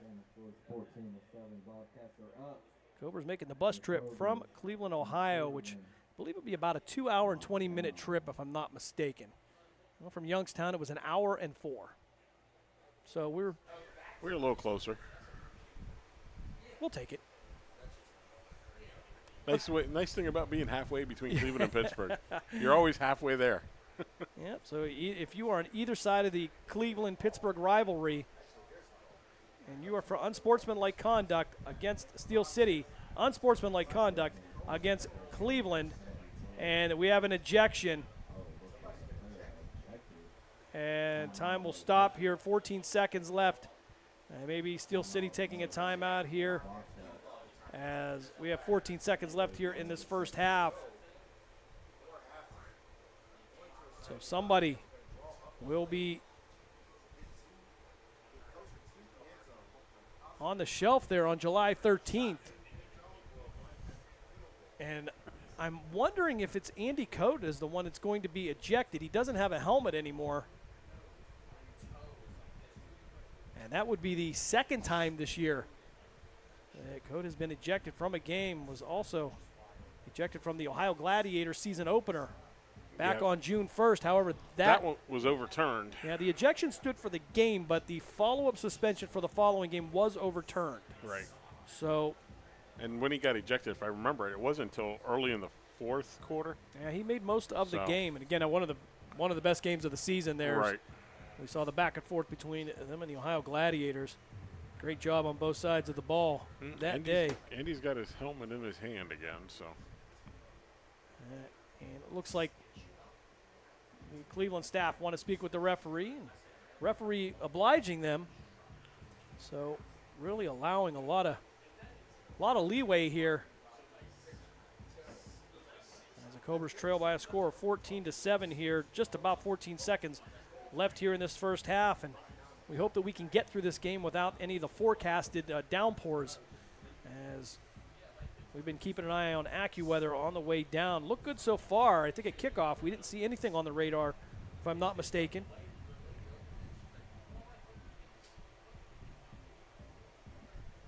Even up in the Youngstown area, some tornado watches until 9 o'clock tonight. And all right, so we're going to play some football finally here. 14 seconds left here in this first half. Steel City with a 14-7 lead over the Cobras. After a couple of personal fouls and an ejection, Green will take the snap, three-step drop. Plenty of time. Kevin Green trying to get to him. Fires this one down, or it's going to be an inaccurate pass there. Looked like he couldn't get all of that off. Looked like Jaquan Green kind of shot-putted that, as Steel City will take a timeout. 6 seconds left here first half. We'll keep it right here just before halftime here. Jaquan Green taking a shot downfield. Looked like it came off his hand kind of funny as the ball wobbled and looked like it didn't have the distance that it has in this first two quarters of this game. Kevin Green adding some pressure onto him. He had to get rid of it. And it's going to bring up 2nd and 10. Ball at the Cleveland 40-yard line. Cleveland trying to hold on for the next 6 seconds. Get into the second half. They'll have to kick off. Hopefully make some adjustments, as Green has had an outstanding first half here for the Steel City Bobcats. And hey, Jim, it looks like it was Andy. His jersey is now off. Pads are off. All right. And he's pacing back and forth over there on the sideline. So Andy taking an unfortunate day for Andy. Some unpaid time off for Andy Cote. Has really become one of the foundations, or excuse me, one of the staples of this team. Especially that defensive line. That defensive line's been outstanding here. Struggled today, but they've been outstanding all year long. As we have 6 seconds left here, Steel City with the ball at the Cleveland 40-yard line. 6.4 seconds left up on the clock as we get towards the half. Green, three-step drop, plenty of time. Kevin Green trying to fight through the block there. He'll be the closest one to it. Fires down the middle, and it's going to be knocked away and fall harmlessly to the ground. And that will bring us to the end of the second quarter here at Friendship Park in Verona, Pennsylvania. Cleveland will go into the locker room trailing the Steel City Bobcats by a score of 14-7. And there was a flag on the play, but the back judge will wave that one off, nulling kind of campaigning for that one. But nonetheless, that will bring us to the end of the first half. Here in Week 5, you are listening to Cleveland Cobras football here on Western Reserve Radio, part of the iMedia One Network. We'll step aside for a break. We'll come back, give you a scoring recap, and talk some second half action coming up here. Again, you are listening to Cleveland Cobras football and all spots along the iMedia One Network. During the fall and winter, grilling season never ends, and Gessler Propane is your local supplier that makes sure you get your hard-earned money's worth. Why go to gas exchanges to pay higher prices for tanks not filled to capacity? Gessler Propane makes sure you're prepared for year-round grilling with 100% filled tanks at a reasonable cost. See Bob Monday through Friday, 10 to 4, and Saturday, 9 to 3 at Gessler Propane, 702 Youngstown Poland Road, Struthers, or call 330-755-9119. Gessler Propane. They got gas. Melodic Live is your home for high school sports. We have all the scores on our social media platforms throughout the games. Enjoy our timely updates from local area schools year-round. You won't get the consistency and reliability from anyone else. Our number one priority is servicing our fans and getting them. So for whatever reason, the ball was placed back at the 35-yard line. Green in the shotgun. It was a flag, but it looked like it was weighed off by the back judge. Green three-step drop. Under pressure, Kevin Green with a shot at him. Fires down to the near sideline. Has a receiver open. And it's going to be caught into the end zone. Steel City takes a 20-7 lead here on the last play of the first half. What a play, what a throw by Green. And maybe Tyler Sherrill on the reception. And not sure what that was all about here as we went to the half. Clock started for the halftime countdown. And touchdown thrown by Green. Again, a little bit of confusion here. So we'll call that with 0 seconds left. It'll be Green to Thompson.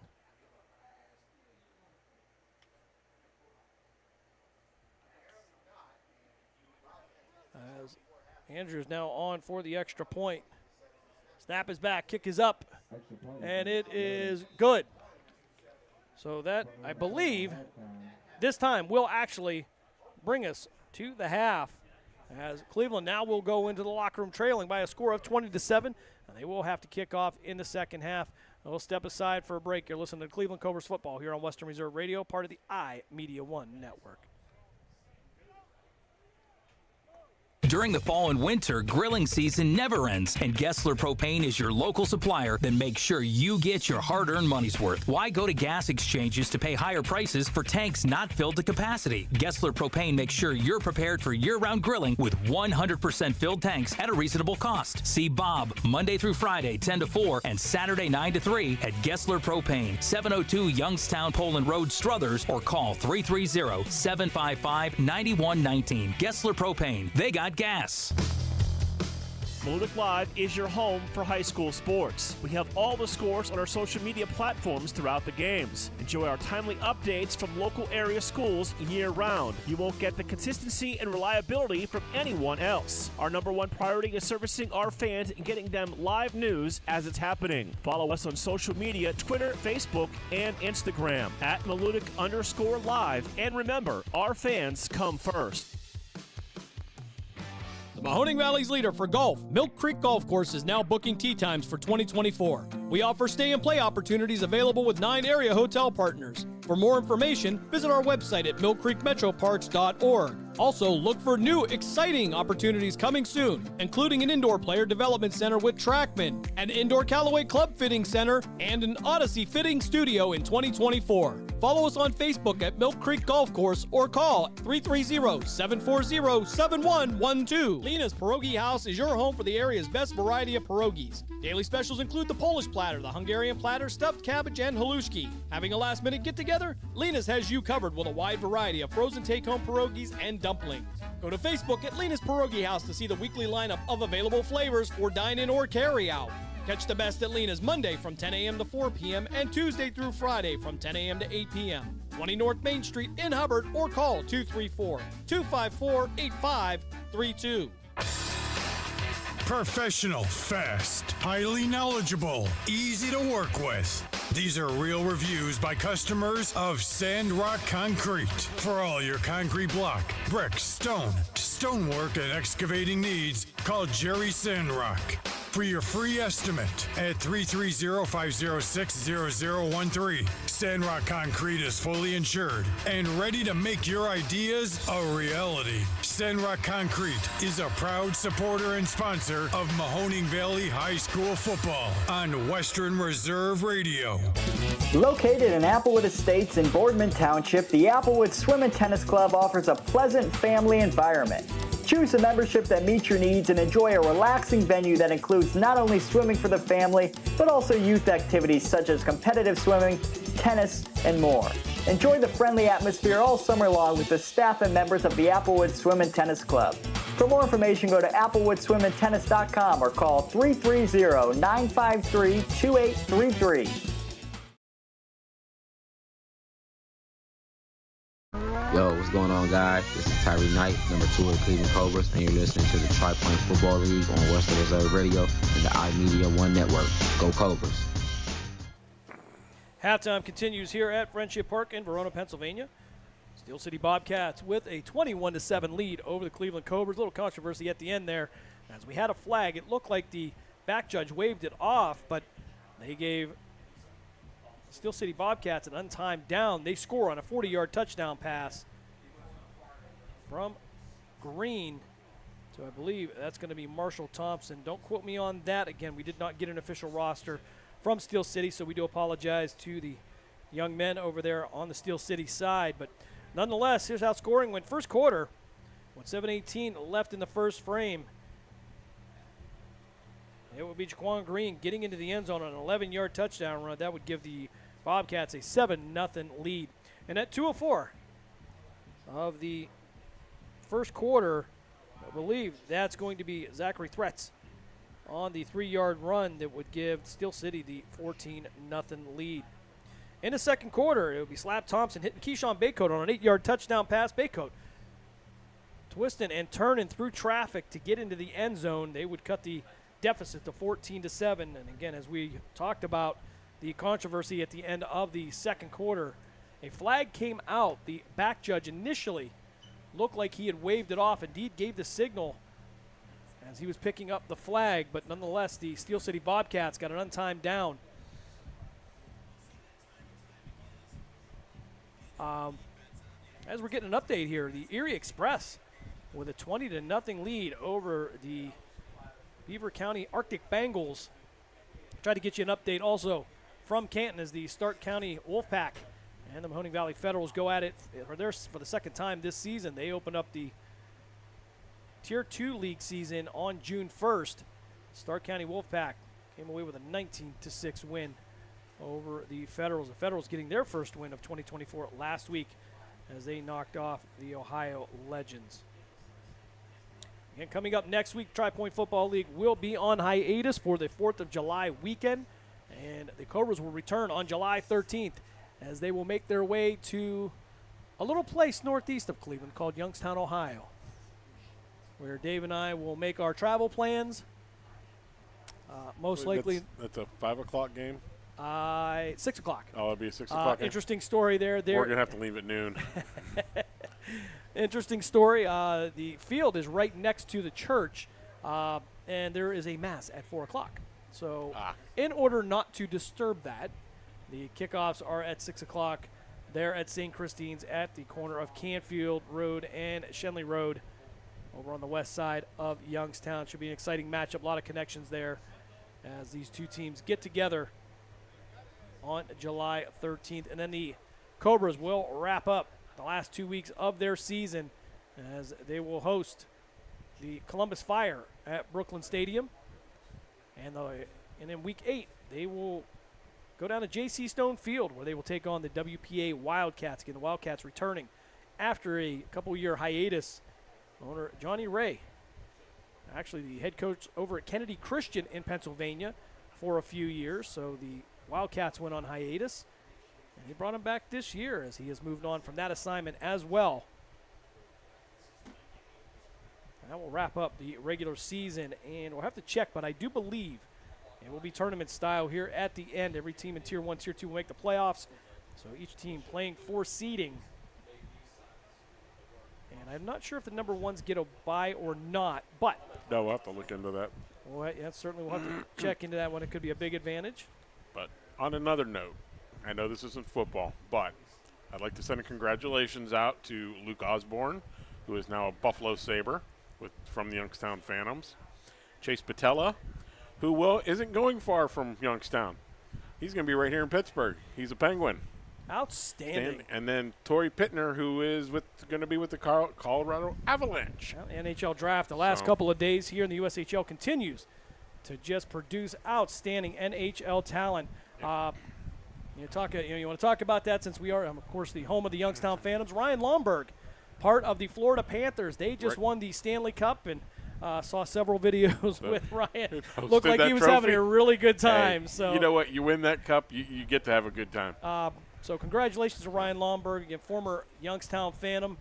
And I actually saw one of the guys eating pasta out of the Stanley Cup. So I've seen many videos with that cup of doing many different things with it. So the interesting, it needs sanitized. And the interesting thing is they literally handle it with white gloves on all year long, and then the players get a hold of it. Enough said. I've seen it in swimming pools. I've seen beer in it. I've seen pasta eaten out of it. I've seen wings. I saw wings one time. Filled. I mean, how many dozen wings do you need to fill the cup? But all I can say, if Lord Stanley's Cup could tell the stories of where it's been, you would hope that the statute of limitations has run out on a lot of those things. So, again, congratulations to Ryan Lomberg, former Youngstown Phantom, on winning the Stanley Cup. They knock off the Edmonton Oilers, and Canada continues to seek a Stanley Cup champion. They haven't seen that in a while.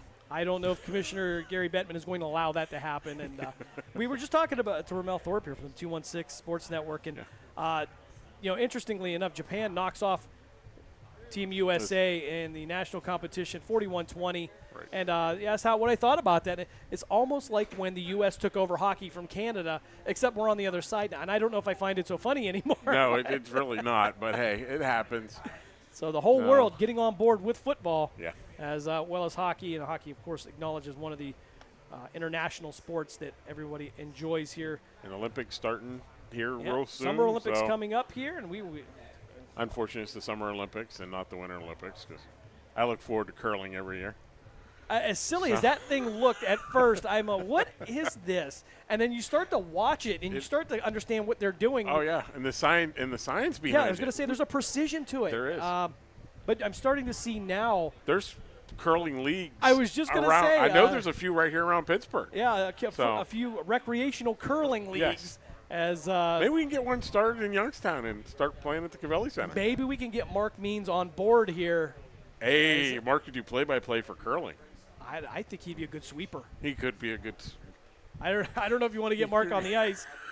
This is where we find out if Mark is actually listening to the game, I know, because we will definitely hear a text from that one. Yeah, Mark Means and Dave Clark, of course, having the call on the game last week. Who both did an outstanding job. Yeah. It was fun driving up with them. We had a fun time. Yeah, missed you being down there in Virginia. Yeah, of course. We were also in Virginia that day for the NPSFL Division I championship. And hey, it's the iMedia One Network. You never know where we're going to pop up. Well, it seems like everywhere at this point. We've been in Pennsylvania, Virginia, Ohio. We're actually expanding things here, but you won't find a more professional crew than Mark Means and Dave Clark. Of course, Mark, we're actually going to age him right now in his, I believe, is this going to be his 26th year of high school? This will be Mark's 20, yes, he's got, I believe, 20, this is your 26, yeah. Wow, 26 years. Yeah. Wow, Mark, that's 26 years. But you won't find a more professional crew than him and Dave Clark. Dave Clark, of course, the former L.A. Ram, as well as playing in the USFL with Philadelphia and Arizona as well. So a lot of experience on that crew there. We try to make it entertaining. Certainly they did last week. Unfortunately, the Cobras dropped that one by a score of 41-14. They take their first loss in the Tri-Point Football League, and right now they trail by 2 scores here in Verona, Pennsylvania. Steel City Bobcats with a 21-7 lead. We're going to step aside for a timeout. When we come back, we will get you ready for the second half here As the Cobras, again, they trail by a score of 21-7. They'll have to kick off in the third quarter. You are listening to Cleveland Cobras football here on Western Reserve Radio, part of the iMedia One Network. Youngstown, Warren, and Salem's local and national sports talk can be found on TuneIn and the Live 365 app at Western Reserve Radio. WRDB, The Scourge. Professional, fast, highly knowledgeable, easy to work with. These are real reviews by customers of Sandrock Concrete. For all your concrete block, brick, stone, stonework, and excavating needs, call Jerry Sandrock. For your free estimate at 330-506-0013. Sandrock Concrete is fully insured and ready to make your ideas a reality. Sandrock Concrete is a proud supporter and sponsor of Mahoning Valley High School football on Western Reserve Radio. Golf in the Mahoning Valley starts at Mill Creek Golf Course. Come out to the 36 beautiful hole design course by Donald Ross, and golf lessons are available by calling the team shop at 330-740-7112. Don't forget about family fun nights on Friday and Saturday evenings, a family of 4 with cart for only $25. Or visit the Wick Recreation Area and the lighted Par 3 course. Book your tee time today at 330-740-7112 or online at millcreekmetroparks.org. Hello, Kubo. What have you got planned for today? Come on, this way. Adventure can be found anywhere, but the best place to start is in the forest. It's the most powerful magic there is. Head outside to discover incredible animals. Wow. And beautiful plants that come together to create an unforgettable adventure. So grab your loved ones and explore a world of possibilities. Visit discovertheforest.org to find the closest forest or park to you. Brought to you by the Ad Council and the U.S. Forest Service. My teacher said that we should have a plan in case of an emergency. Do we have one? First thing I'm gonna do is grab a flashlight with dead batteries. I'm going to start randomly throwing clothes in the bag. You two will be hiding in the closet and Dad won't be able to find you. And that's when we both start crying. Uncontrollably. Can you pass the cutlets? Winging it is not an emergency plan. Make sure your kids know what to do during an emergency, who to call, where to meet, what to pack. Search Ready Kids at nyc.gov or call 311. Brought to you by the New York City Office of Emergency Management and the Ad Council. During the fall and winter, grilling season never ends, and Gessler Propane is your local supplier that makes sure you get your hard-earned money's worth. Why go to gas exchanges to pay higher prices for tanks not filled to capacity? Gessler Propane makes sure you're prepared for year-round grilling with 100% filled tanks at a reasonable cost. See Bob Monday through Friday, 10 to 4, and Saturday, 9 to 3 at Gessler Propane, 702 Youngstown Poland Road, Struthers, or call 330-755-9119. Gessler Propane. They got gas. Located in Applewood Estates in Boardman Township, the Applewood Swim and Tennis Club offers a pleasant family environment. Choose a membership that meets your needs and enjoy a relaxing venue that includes not only swimming for the family, but also youth activities such as competitive swimming, tennis, and more. Enjoy the friendly atmosphere all summer long with the staff and members of the Applewood Swim and Tennis Club. For more information, go to applewoodswimandtennis.com or call 330-953-2833. This is Mario Andretti. You know me as a race car driver, but I'm also a Meals on Wheels volunteer. I've raced against the sport's biggest personalities, but I've never met more vibrant, amazing people than the seniors served by Meals on Wheels. You can make a difference by dropping off a hot meal and saying a quick hello. So, America, let's do lunch. Volunteer your lunch break at americaletsdolunch.org. This message brought to you by Meals on Wheels America and the Ad Council. Catch sports talk around the clock in the Valley on the iMedia One Network, Western Reserve Radio, Western Reserve Radio 2, and City View Sportscast.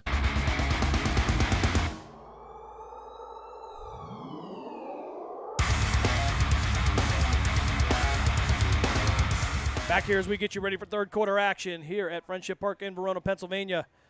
The Steel City Bobcats with a 21-7 lead over the Cleveland Cobras. Cobras getting ready to kick this one off here in the third quarter as we keep an eye on our game over in Canton, Ohio. The Stark County Wolfpack with a 14-0 lead over the Mahoning Valley Federals.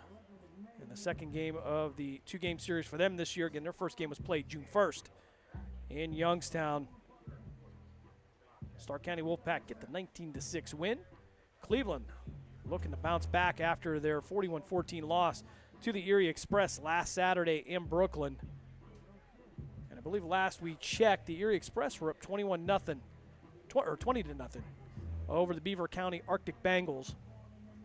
Brandon Hanna making an appearance last week for the Erie Express and seems to have kicked the dust off rather well.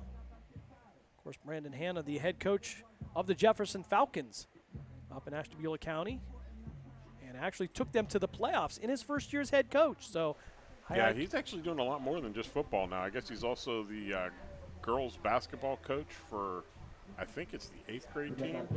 Just a lot going on there for Hanna. And now was it AD too? Yeah, up there. Well, in a smaller school like that, you handle multiple roles, and certainly he has found his way capable of doing that. As I do believe he's still the offensive coordinator for Erie. So Ben Lyons getting ready to kick this one off as we get ready for third quarter action.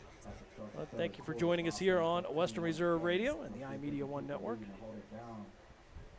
Next couple months next couple weeks we'll make some announcements about the upcoming high school football season, as that will kick off August 25th, I believe, on a Thursday night. Yep, we will be at YSU actually for that first game on a Thursday. So you get to see the new digs up there. But it's the first time we'll be up there. I think Tim Continenza and Matt Emsh have been up there as Lions. They're going to kick this one. Going to be a line drive. End up right around the 15-yard line. Picked up. We'll bring it to the near side. Cleveland on the coverage, and it'll be brought down at the 25-yard line. Big hit by the Cobras. I believe Javon Washington on the tackle for the Cobras. And the Steel City Bobcats will take over 1st and 10 here in the third quarter.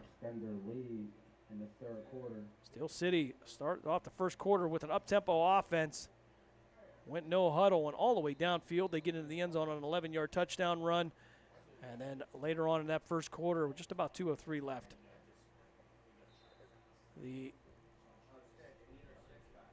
waiting for the chain crew again, as they may have headed over to the concession stand, which from what we can tell doesn't have a bad menu over there.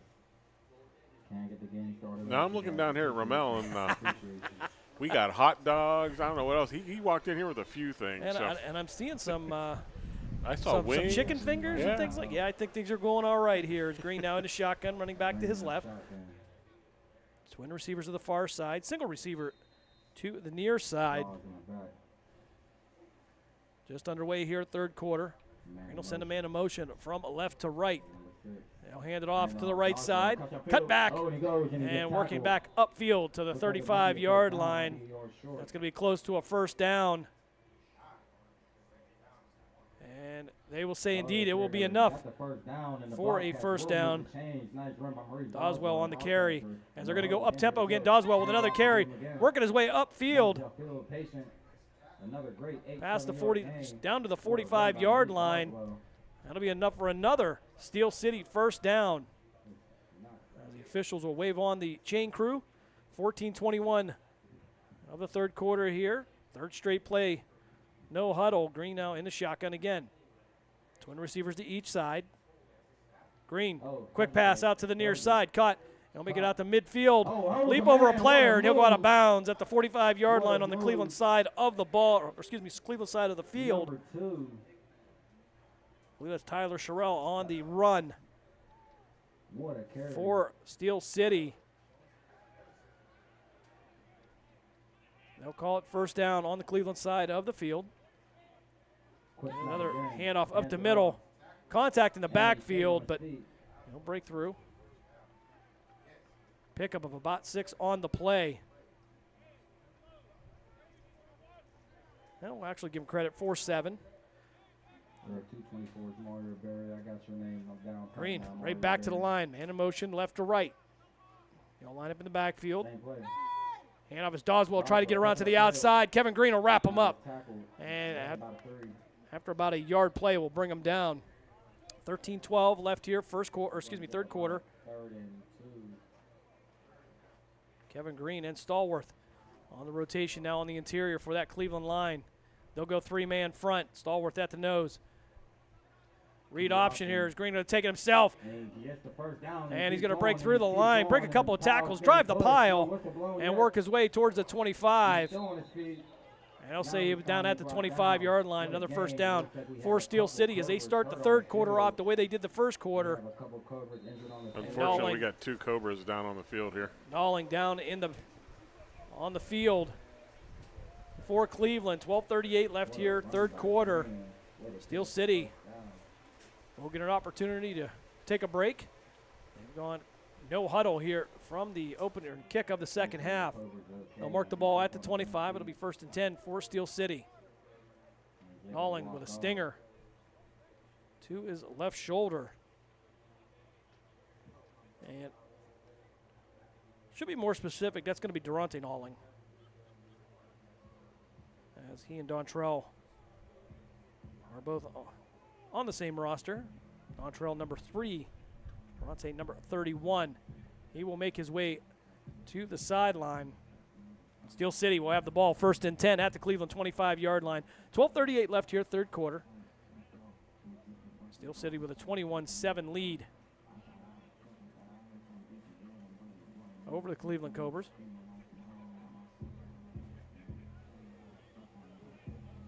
Again, rain predicted here all afternoon, but we have been fortunate. Got a little bit of rain briefly just before kickoff. Not much more to speak of other than that. So three-man front for Cleveland. They'll hand us one off. Again, off to the left side. And he'll take a leap, go head over heels. And pick up a few yards on that as well. Doswell on the carry again. I'll actually give him maybe a credit for 2. So 2nd and 8 for Steel City at the Cleveland 23-yard line. Green in the shotgun. Twin receivers to the near side and far side. Movement up front, no flag, and that's going to be caught. Quick pass to the slot on the far side. And going to be down at the 17-yard line, be a couple yards short of a first down. 11:59 left here, third quarter. Steel City. Well, we have a stoppage here as we have an injured player. I believe Craig Williams, a little shaken up. He'll head to the sideline. Player was able to walk off under his own power. Bobcats are in. So 3rd and 3. Green with the ball. Design quarterback run up the field. Work his way to the inside. Work past it inside the 10 and down near the 7-yard line. 11:40 left here, third quarter. Steel City on the move. This offensive series nearly mirroring the first one in the first quarter. With the up-tempo, no huddle for Steel City. Green now with some directions here, and looks like we're going to have a timeout. Cobras will have to take it. 11:19 left here, third quarter. Steel City on the drive. We'll step aside for a quick timeout. You're listening to Cleveland Cobras football here on Western Reserve Radio, part of the iMedia One network. Malutic Live is your home for high school sports. We have all the scores on our social media platforms throughout the games. Enjoy our timely updates from local area schools year-round. You won't get the consistency and reliability from anyone else. Our #1 priority is servicing our fans and getting them live news as it's happening. Follow us on social media, Twitter, Facebook, and Instagram at Malutic_live. And remember, our fans come first. This is number 79, Josh Jackson, and you're listening to Cleveland Cobras football on iMedia One Network. Let's get it. The baritone sounds of Josh Jackson as he brings us back out of the Cleveland timeout. 11:19 left here, third quarter. Steel City, 1st and goal. And I believe this is they're gonna mark the ball at the 7-yard line. Cobras looking for an answer for this up-tempo offense. Cleveland traveling a little short-handed today. Got a couple players down. But nonetheless, Cleveland down by a score of 21-7. Green now in a shotgun. No, hand it off to the left side. Looking to the inside. Cuts back into the end zone. Touchdown, Steel City. They extend their lead to a score 27-7. 11-14 left here in this third quarter. Steel City replicates their first drive of the first quarter. Heads right downfield and gets into the end zone on a 7-yard touchdown run. 11-14 left here, third quarter.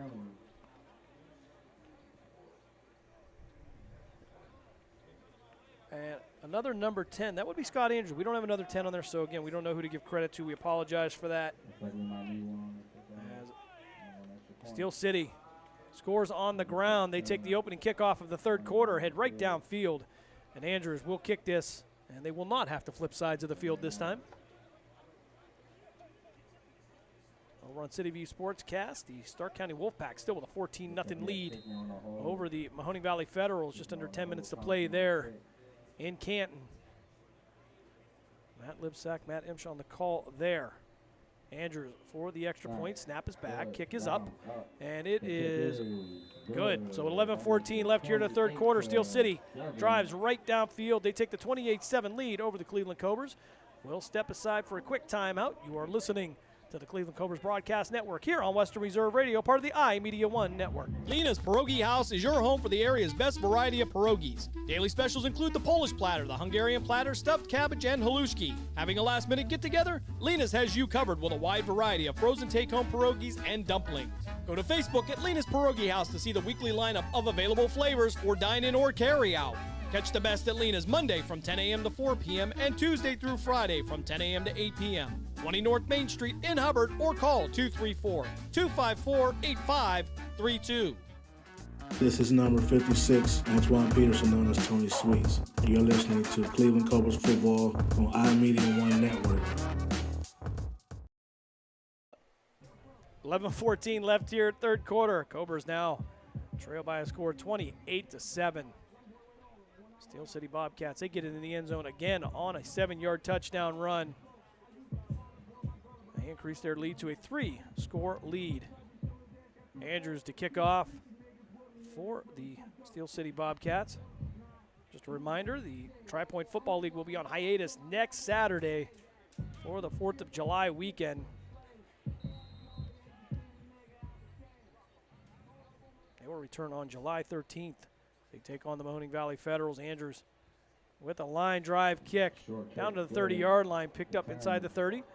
And that's going to be Gaddy. Gaddy cutting back to the far side, looking for a block. And he'll work his way down near the 45-yard line. And Cleveland will take over first and 10 with 11:07 left there, third quarter. Hard drive went bad, Dave. Yeah, just making up the numbers now, Just making it up. I'm not even sure that was a real number. Tevin, I've never heard of that. So we're gonna work on some calculus here, apparently. So first and 10 at the Cleveland 45-yard line, returned by Malik Gaddy. Cleveland looking for a drive, put some points up, cut the lead to 2 scorers. Plenty of time to go here, just 11:07 in the third quarter. Long way to go, but Cleveland, injuries starting to pile up for the Cobras.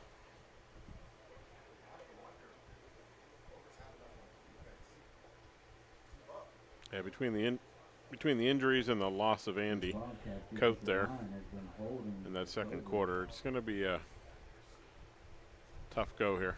Well, Lamoris Dillard going to bring the huddle out for the Cobras. Trip receivers to the near side. Thompson in a shotgun. He will send Javon Washington to the far side. Single receiver. It'll be one-on-one near the Cobra sideline, moving right to left on your devices if you're listening to Live 365 or in on the TuneIn app. Angelo Thompson now going to come up as a 4th receiver, as Thompson will be in an empty backfield. Thompson with the snap, 3-step drop. Has time, fires out to the right side.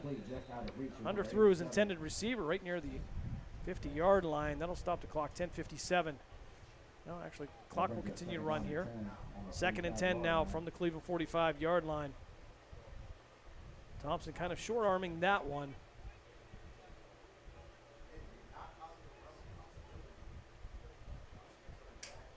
Cleveland trailing by a score of 28-7, 10:38 as the clock continues to run. Twin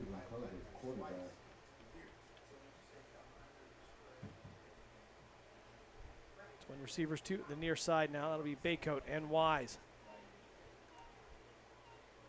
Angelo Thompson will be the slot receiver to the far side in the Twins formation. Thompson in a shotgun, one running back to his right. Thompson back to pass, fires, and it's going to be incomplete near the 50-yard line.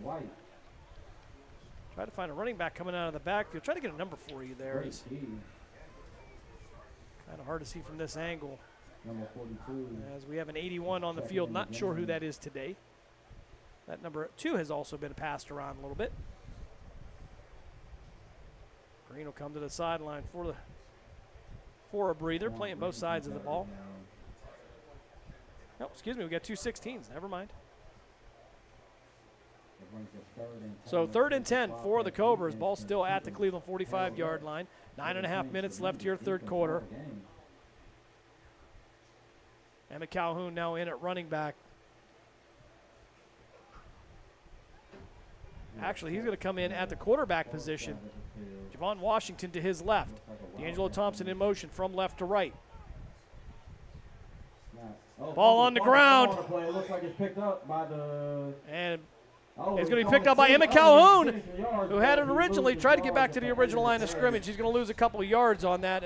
And I'll bring up 4th down as flags will come from everywhere. I think all 5 officials just threw a flag. So this is obviously going to be some extracurricular activity as the coaching staff reacted to this. Thompson back onto the field for the Cobras. But we'll see where these flags are going to go. And look like all the officials were in agreement. Yeah, everybody's dirty laundry's on the field. No. So all 5 officials in sync. Yep. Throw the flag simultaneously. So I'm pretty sure there's going to be a flag here. I don't think they're going to wave this one off. Nope. So 8:56 left here in the third quarter as the referee waves off the coaching staff from the Steel City Bobcats. Yeah, he's waved off both now, too. Coach Adam was on his way out there, too. He waved him off.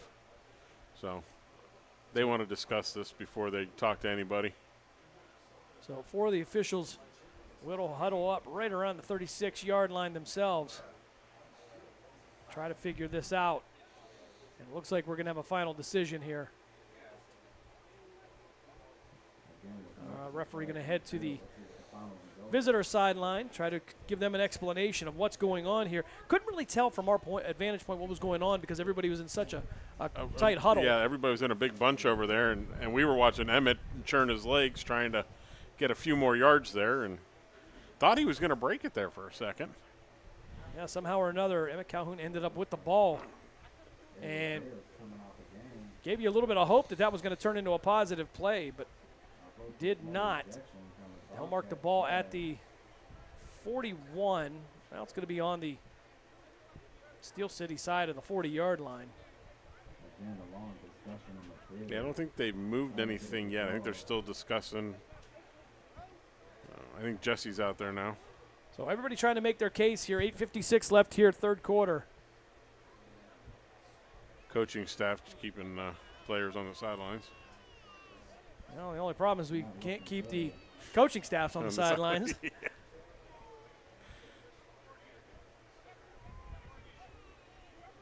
Steel City with a 28-7 lead. And hopefully the ejections won't start to mount up here. Again, that will affect them on July 13th after they come back after the 4th of July holiday.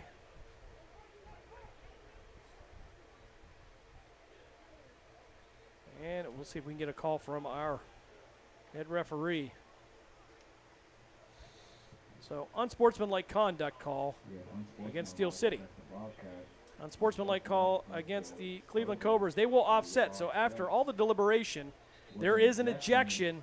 It looks like the ejection might have been under 1 grader there.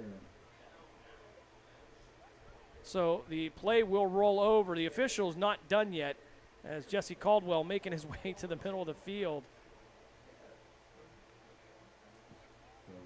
Jesse also keeping stats down there as well. He's a numbers guy. Mm-hmm. Just kind of curious who they ejected this time. The officials keeping a lid on this, not really tolerating anything as they send everybody to the sideline. Jesse will head back over there with the head linesman.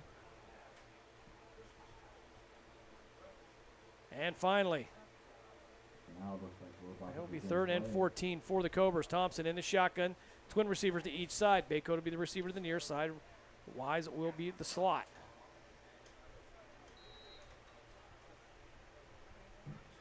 .56 left here in the third quarter as we get back underway. Cobras with a 28-7 deficit. Thompson with the hard count, no call. As we have some movement up there, but 3-step drop for Thompson, stepping up in the pocket, fires over the middle, and it's going to be caught at the 40-yard line, inside the 40, at the 39. We'll see if we'll give him credit for it, but nonetheless, enough for a Cleveland first down. 8:43 on a running clock here. Cleveland gets the first down. The infamous number 81, who we unfortunately do not have a name for. Yeah, certainly. I really wish we did because he's been all over the place. Yeah, it's a great catch. So again, we apologize to that young man as well. Sometimes these jersey numbers have to switch at the last minute, as he will be the receiver on the far side now. D'Angelo Thompson will be the slot. Wise and Baycoat to the near side. Thompson in the shotgun. Javon Washington to his right. Dillard waiting for the count. Morris Dillard with the snap. Thompson, 3-step drop again, steps up there, going to try to throw it out to Javon Washington, but he'll be content to throw this into the Cobra sideline. That'll bring up 2nd and 10 and a veteran play. All right, Slap Thompson getting rid of that one. Clock will continue to run here. 7:46 left in the third quarter. And really for Cleveland, if they can get into the end zone, it kind of changes the trajectory of the game for them in terms of play calling. Yeah, they at least get to cut that lead in half then, too. Maybe they can open up the playbook a little bit more. You know, it's a little easier to call a game when you're down by 2 scores instead of 3. Right. You know, a lot more becomes an option as Dillard will bring the offensive line out. Thompson in the shotgun. Stacked receivers to the near side. Twin receivers to the far side. Washington to the right of Slap Thompson. They'll send a man in motion. It'll be D'Angelo Thompson. Give it to Javon Washington. He'll drop his shoulder, fight his way forward, and pick up about 3 yards on the play, maybe 4, depending on which side you go with. Again, each yard is not marked as it would be on a turf field, so we're kind of guessing. But we know it's not a first down. So we'll call it 3rd and 7 now for the Cleveland Cobras. We'll call it the 36-yard line. Clock continues to run. 6:35 left here, third frame. Our Mystery 81 and D'Angelo Thompson, the twin receivers to the far side. Baycoat and Wise to the near side. Washington will remain to the right of Thompson. Slap Thompson given a last-minute instruction. He'll try the hard count. Thompson, 3-step drop. Again, looking out to his left, fires. And it's going to be almost intercepted by Steel City. Pass was intended for Matt Wise. Nearly picked off by the Bobcats. I believe it's going to be Tyler Barnes on defense for the Bobcats. Both teams coming in today at 3-1. So 4th down for Cleveland.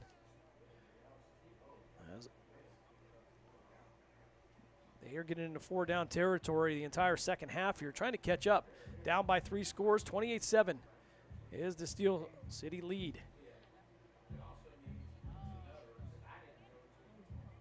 So trip receivers to the near side. That'll be Baycoat, Wise, and D'Angelo Thompson. Slap Thompson in the shotgun. Washington to his right. Stallworth in at the right tackle. Flag on the play. They're going to have a false start coming up against Cleveland. That'll make it, well, we'll call it 4th and maybe 12 for Cleveland. Penalties coming back to haunt them. They may have to change the play up on this one as they look to convert on this 4th down.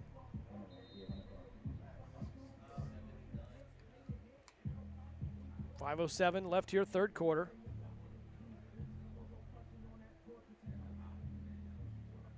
Trip receivers again to the near side. Thompson, Wise, and Baycoat. The trio to the near side here on the Steel City side of the field. Thompson in the shotgun. Washington to his right. Three-step drop under pressure. Fires down the sideline. Has a receiver. Looks like Andre Daniels. Contact, but no flag. And I believe 81 is going to be Andre Daniels, if I'm not mistaken, just judging by the build. Jaden White on the coverage. And no call. It's going to be a turnover on downs for the Cobras. I guess they're going to just say that's incidental contact. So Steel City will take over 1st and 10 at the 42-yard line.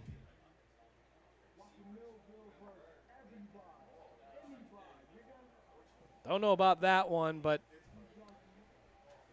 nonetheless, it is a turnover on downs. Bobcats 1st and 10. They lead 28-7 over the Cleveland Cobras.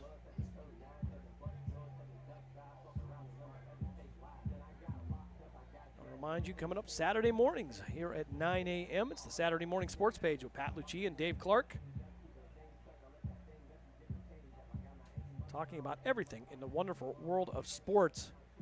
And as I look back, I believe Pat is coming up on his 6th year with us, but I believe it's going to be his 21st year with the show.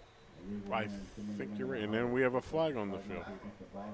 So I'm pretty sure this is going against the Bobcats. So we'll see if we can get a signal there. I think they broke the huddle with too many men. And that might be the case now, as I see, well, one going on, one coming off. I'm not sure if that's really going to, mathematically, if that's going to fix it, but all right. 4:39 left here, third quarter. Kind of looked like they had the wrong personnel on the field. Now that's about the only thing that's gone wrong for Steel City today. Yeah. And we have another player coming on the field now, so do we have enough people on the field?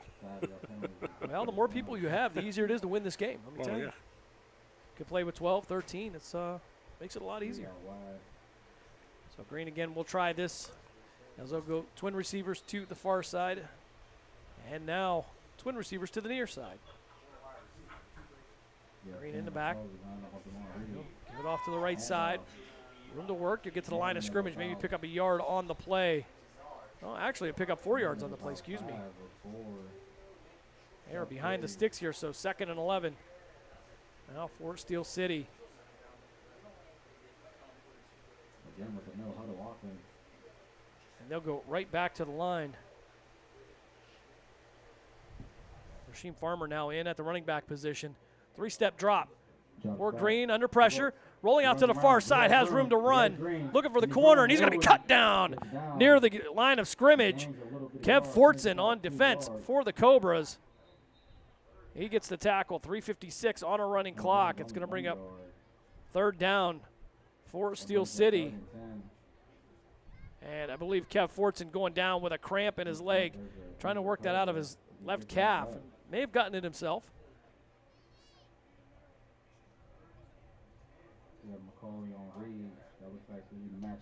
So twin receivers again each side for Steel City. Green giving instructions to the slot out to the near side. And thought they were going to take a timeout, but they're going to run the play here. Jaquan Green with the snap, 3-step drop. Looking out to his left, fires, and that's going to be caught. It's going to be enough for a 1st down. And he turned back around. I don't know if he's going to get the forward progress. He's going to be short by a yard. So that's going to bring up 4th and 1 for Steel City. That's 4th and 1. We had the Mullen ride. Looked like he had enough for the 1st down. Tried to cut it back, and E.J. Bibbs now checking in on the defensive line for the Cobras. Looks like we're going to go for it, 4th and short. So 4th and 1 for Jaquan Green and the Steel City Bobcats. He'll be in Cleveland territory. He'll take it himself, design quarterback run, 1st down, and brought down at the 40-yard line. About an 8-yard gain, brings him down to the 40-yard line. They'll mark this one exactly at the 40, 1st and 10. Now for Steel City. 2:18 left here, third quarter. Bobcats with a 28-7 lead. He'll hand it off up the middle again. He'll fight his way forward down to the 36-yard line. Pick up a 4 for Steel City. It'll be 2nd and 6 for the Bobcats. As Green continues to operate the offense from the no huddle. Under 2 minutes to play. Man in motion, left to right. Another hand off the right side. And get past the 35, down near the 33-yard line. That brings you up 3rd down and about 4. Clock will continue to run. Just about a minute and a half left in this third frame. A minute 30 left to go in the third quarter. The Bobcats will fill up by 3 possessions and looking down the score. And we're going to have a whistle. Steel City tried to run a play. The referee's going to take a second, but they'll give him the signal. Green's ready for the snap. Green now in the shotgun. He'll take himself off the right side, trying to find a corner. Room to run, spin inside, and past the 25, down to the 24-yard line. Plenty enough for a Steel City first down. The Bobcats are just moving the ball. This tempo seems to be a little bit too much for the Cleveland. Green was looking for a block from his running back, couldn't get it. Under a minute to play here, third quarter. And Jim, we can say it's now final Wolfpack 14, Federals nothing. Green now with the ball, quarterback design run up the middle, and he's going to be wrapped up. And Barrico trying to strip the ball away from him, but he'll get back to the line of scrimmage. Looked like some confusion in the backfield for the Bobcats, but with just 30 seconds left here, we'll see if they'll let this time run down as we head to the fourth quarter here in Verona, Pennsylvania. And indeed, it looks like they will let this one run down and end the third quarter. Final 10 seconds to tick off for quarter number 3. All right, indeed, that will be the case. We will step aside for a timeout as we flip sides of the field. You are listening to Cleveland Cobras football here on Western Reserve Radio, part of the iMedia One Network. Professional, fast, highly knowledgeable, easy to work with. These are real reviews by customers of Sandrock Concrete. For all your concrete block, brick, stone, stonework, and excavating needs, call Jerry Sandrock. For your free estimate at 330-506-0013. Sandrock Concrete is fully insured and ready to make your ideas a reality. Sandrock Concrete is a proud supporter and sponsor of Mahoning Valley High School football on Western Reserve Radio. Located in Applewood Estates in Boardman Township, the Applewood Swim and Tennis Club offers a pleasant family environment. Choose a membership that meets your needs and enjoy a relaxing venue that includes not only swimming for the family, but also youth activities such as competitive swimming, tennis, and more. Enjoy the friendly atmosphere all summer long with the staff and members of the Applewood Swim and Tennis Club. For more information, go to applewoodswimandtennis.com or call 330-953-2833. Yo, what's going on, guys? This is Tyree Knight, number 2 of the Cleveland Cobras, and you're listening to the Tri-Point Football League on Western Reserve Radio and the iMedia One Network. Go Cobras. Fourth quarter action coming up here as the Cobras trail by a score of 28-7. Last update, the Erie Express with a 27-6. There we go. 27-6 lead over the Beaver County Arctic Bengals. The Stark County Wolfpack, they get the 14-0 shutout over the Mahoning Valley Federals. Try to bring you some scores from around the valley here. And we found out from Tony Sweets, who's keeping an ear on me, as 81 is Jerry Cecil.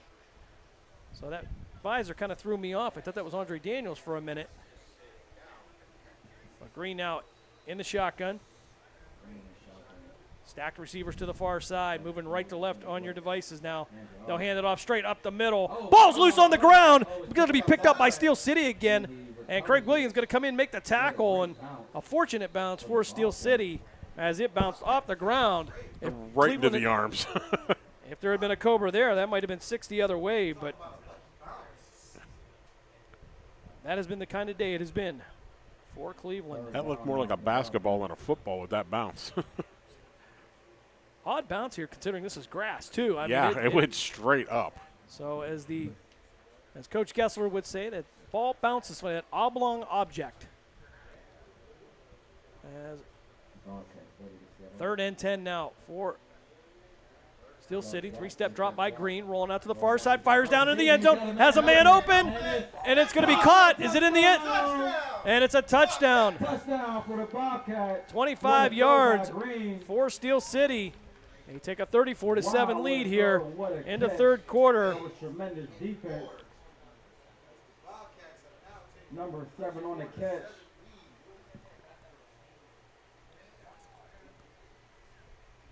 So 30-yard touchdown pass from Green. Coming at 14:09 of the fourth quarter. Gives the Bobcats a 34-7 lead. And we'll have to do the flip of the field for the conversion.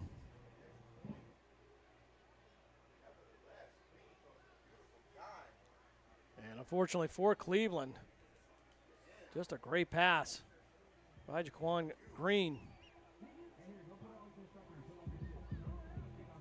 And make no mistake, wish I could get you a number on the reception there. We don't have him on our roster, but went high up for it. Tacked it at its highest point and came down on his back. The official's right there to call it in the end zone. So Cleveland struggling here today, shorthanded as they make their way down here to Verona, PA. They will regroup over the next couple weeks to take on the Mahoning Valley Federals. Federals shut out today as well.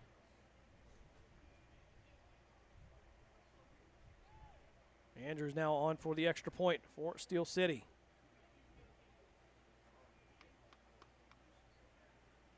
Snap is back. Kick is up. And it is perfect. So 14:09 left here in the fourth quarter. Steel City Bobcats, they add 7 more. They lead now by a score of 35-7. We'll step aside for a quick timeout. You are listening to Cleveland Cobras football here on Western Reserve Radio, part of the iMedia One network. During the fall and winter, grilling season never ends, and Gessler Propane is your local supplier that makes sure you get your hard-earned money's worth. Why go to gas exchanges to pay higher prices for tanks not filled to capacity? Gessler Propane makes sure you're prepared for year-round grilling with 100% filled tanks at a reasonable cost. See Bob Monday through Friday, 10 to 4, and Saturday, 9 to 3 at Gessler Propane, 702 Youngstown Poland Road, Struthers, or call 330-755-9119. Gessler Propane. They got gas. Yo, what's going on, guys? This is Tyree Knight, number 2 of the Cleveland Cobras, and you're listening to the Tri-Point Football League on Western Reserve Radio and the iMedia One network. Go Cobras. 14:09 left here, fourth quarter. Cobras trailing by a score of 35-7. Cleveland looking to put something together here late. Again, want to thank Tony Sweets for keeping me on, man. On the ball today. Andre Daniels is 13, but I haven't seen him, so I don't know if he is here today, or certainly he's a big piece to miss there. We saw him on that catch and run last week.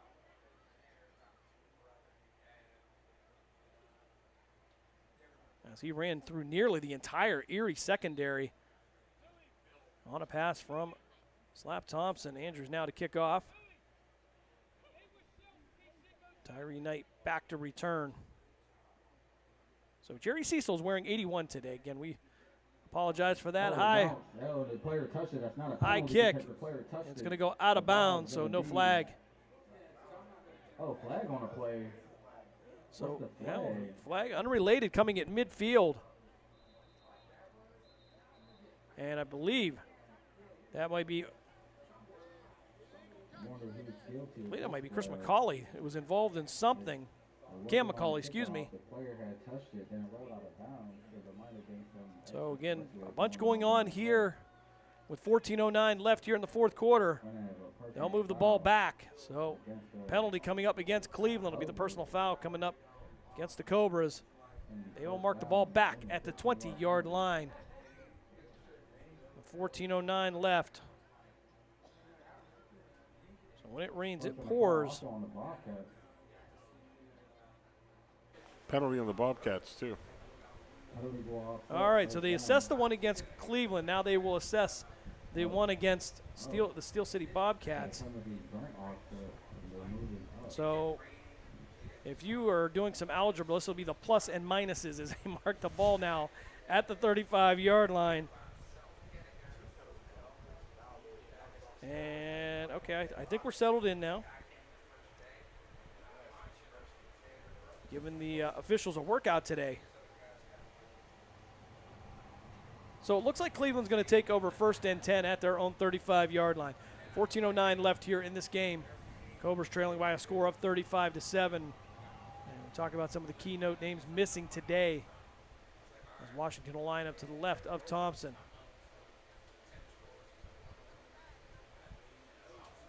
Twin receivers to each side.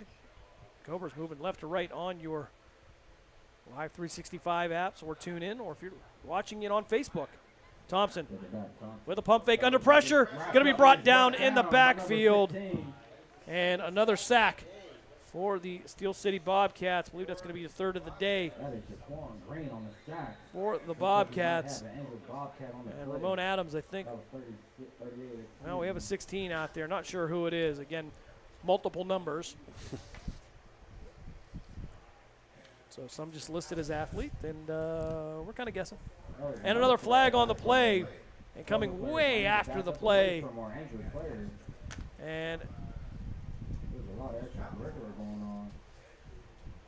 obviously some conversation going on there, not appreciated. 13:57 left here in this game.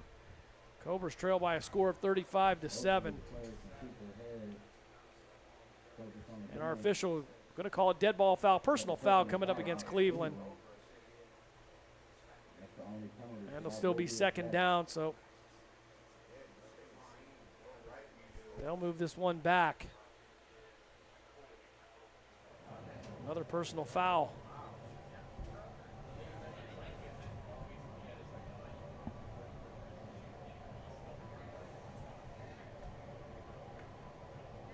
Again, not a bad day here in Verona, Pennsylvania. We were anticipating some storms and rain coming up as we watch this all week.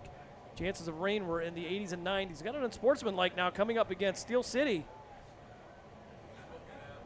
Still 2nd down, so the ball will be marked at the 25-yard line. So you talked about taking away and giveth and giveth and taketh and giveth again and taketh again, and all right. I have no idea at this point what's going on. One thing I can tell you, it is 2nd and 20. Another flag. As our referee now throwing, he unsportsmanlike coming up against Cleveland. And we have an ejection. And judging by the body language, is it Kevin Green? I think it is. Or is it a Bobcat that's ejected? It looks like number 4 is coming off the field. And again, at this point, the game kind of out of hand for Cleveland, but still a game coming up in 2 weeks in which these suspensions will have to be served. There have been a lot of penalties in this game.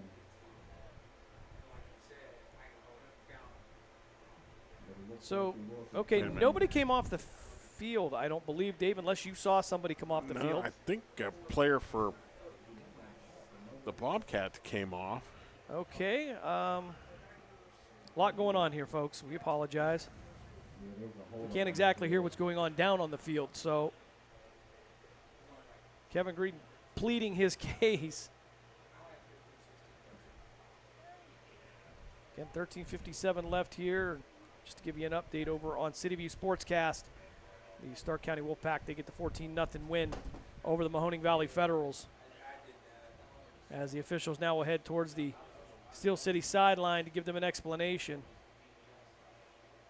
Again, we've had some delays here because of issues such as this. Jesse Caldwell making his way from the Cleveland sideline over to the Steel City sideline.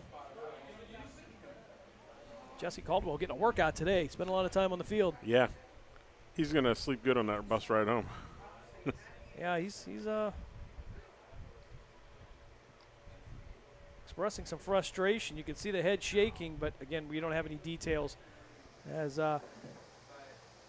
both teams, the offense and defense actually are back there talking to each other while the officials are trying to work this out and kind of have a good laugh. Yeah, and now I see the teams are heading to the sidelines, so I don't know, are we taking a timeout here? And are we calling the game? So 13:57 left here, trying to get an official word. And I see the refs are heading off the field. And it looks like that's going to wrap it up here from Friendship Park in Verona, Pennsylvania. And again, without hearing what was going on actually on the field, it's hard to determine what the issue is. But nonetheless, our game will come to a final. Steel City 35, Cleveland 7. The Cleveland Cobras dropped to 3-2 on the Tri-Point Football League season. The Steel City Bobcats improved to 4-1. Cobras will be in action again in 2 weeks as they head to Youngstown to take on the Mahoning Valley Federals. And that's it. All right, we will step aside for a break, I believe. And when we come back, we'll give you a scoring recap, maybe take a look at some scores from around the league, and we'll wrap it up here from Friendship Park in Verona, Pennsylvania. You're listening to Cleveland Cobras football here on Western Reserve Radio, part of the iMedia One Network.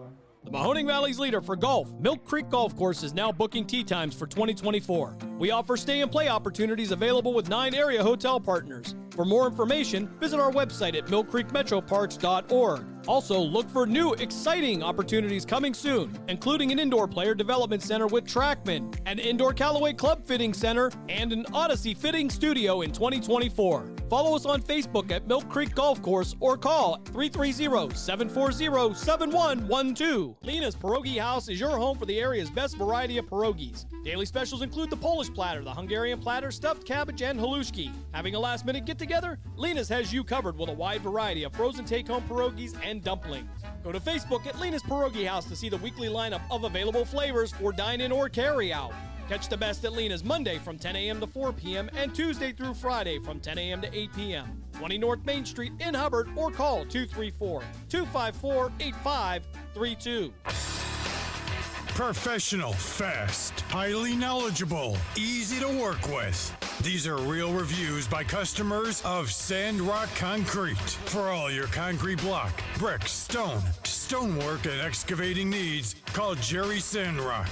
For your free estimate at 330-506-0013. Sandrock Concrete is fully insured and ready to make your ideas a reality. Sandrock Concrete is a proud supporter and sponsor of Mahoning Valley High School football on Western Reserve Radio. Located in Applewood Estates in Boardman Township, the Applewood Swim and Tennis Club offers a pleasant family environment. Choose a membership that meets your needs and enjoy a relaxing venue that includes not only swimming for the family, but also youth activities such as competitive swimming, tennis, and more. Enjoy the friendly atmosphere all summer long with the staff and members of the Applewood Swim and Tennis Club. For more information, go to applewoodswimandtennis.com or call 330-953-2833. During the fall and winter, grilling season never ends, and Gessler Propane is your local supplier that makes sure you get your hard-earned money's worth. Why go to gas exchanges to pay higher prices for tanks not filled to capacity? Gessler Propane makes sure you're prepared for year-round grilling with 100% filled tanks at a reasonable cost. See Bob Monday through Friday, 10 to 4, and Saturday, 9 to 3 at Gessler Propane, 702 Youngstown Poland Road, Struthers, or call 330-755-9119. Gessler Propane. They got gas. This is number 79, Josh Jackson, and you're listening to Cleveland Cobras football on iMedia One Network. Let's get it. Back here as we wrap it up from Friendship Park and Verona, Pennsylvania, the Steel City Bobcats, they get the 35-7 win over the Cleveland Cobras. Scoring went like this, started at 7:18 of the first quarter. It would be Green on an 11-yard run into the end zone. It would give the Bobcats a 7-0 lead. That would be followed up, we believe, with a Tyler Sherrill touchdown for 3 yards, adding another touchdown, making it 14-7 in favor of the Bobcats. And 11:49, became Scott coming up with the interception for the Cobras, and the Cobras would capitalize on that. They would get an 8-yard touchdown pass from Slap Thompson to Keyshawn Baycoat. make it a 14-7 lead. And just at the end of the half, a little bit of controversy there as we had a flag. It was waved off. However, an untimed down as we had to come back from break. And it would be Green on a 40-yard touchdown pass that would add 6 more just before halftime. And then third quarter action. 11-14 in the third quarter to be a 7-yard touchdown run by Steel City to increase their lead to 28-7. And to wrap it up, it would be Steel City on a 30-yard touchdown pass from Green. That coming up 14:09 of the fourth quarter. So the Steel City Bobcats, again, they moved to 4-1. The Cleveland Cobras dropped to 3-2. Over on City View Sportscast, the Stark County Wolfpack, they get the 14-0 win over the Mahoning Valley Federals, the same Federals that we will see here on July 13th on the west side of Youngstown. So it'll be an all-around iMedia One broadcast. That's right. It'll be Coach Gessler, Dave Ferris, and myself making the oh-so-long journey from Struthers to Youngstown, Ohio, to bring you all the action there. And if we get do we have an update from the Erie Express, Beaver County? That's what I'm looking for right now, and that one being broadcast as well. We'll try to bring you some updates on that. Erie undefeated in the Tri-Point Football League, their first year over here in Tier 1 of that league. Coming over from the GDFL, Paul Pennington doing a great job with that program under there. Can't say enough about the way they operate. They had a lot of success over in the GDFL, including a national championship there. One right at Mercyhurst. You heard that game right here on Western Reserve Radio. Yep, I do have an update on that. The Erie Express 33 and BC 6. That is in, looks like the third quarter right now. All right, so the Erie Express looking like they're on their way to staying undefeated here in 2024. And the Cleveland Cobras looking for some answers here as they drop this one today to the Steel City Bobcats. And as you look down the roster, a lot of key names seem to be missing today, but they will have 2 weeks to rebound and get ready for the Mahoning Valley Federals. So for Dave Ferris and for all the folks here at the iMedia One Network, I want to thank you for joining us here today as we make the trip down to the Pittsburgh area one last time here. The Cleveland Cobras, they fall to the Steel City Bobcats by a score of 35-7, and we hope to see you all back here on July 13th with a 5:30 pregame, 6 o'clock kickoff as the Cobras take on the Mahoning Valley Federals. Have a good night, everybody. Good night. We thank you for joining us for this special presentation of the iMedia One Network, and we now return you to your regularly scheduled programming.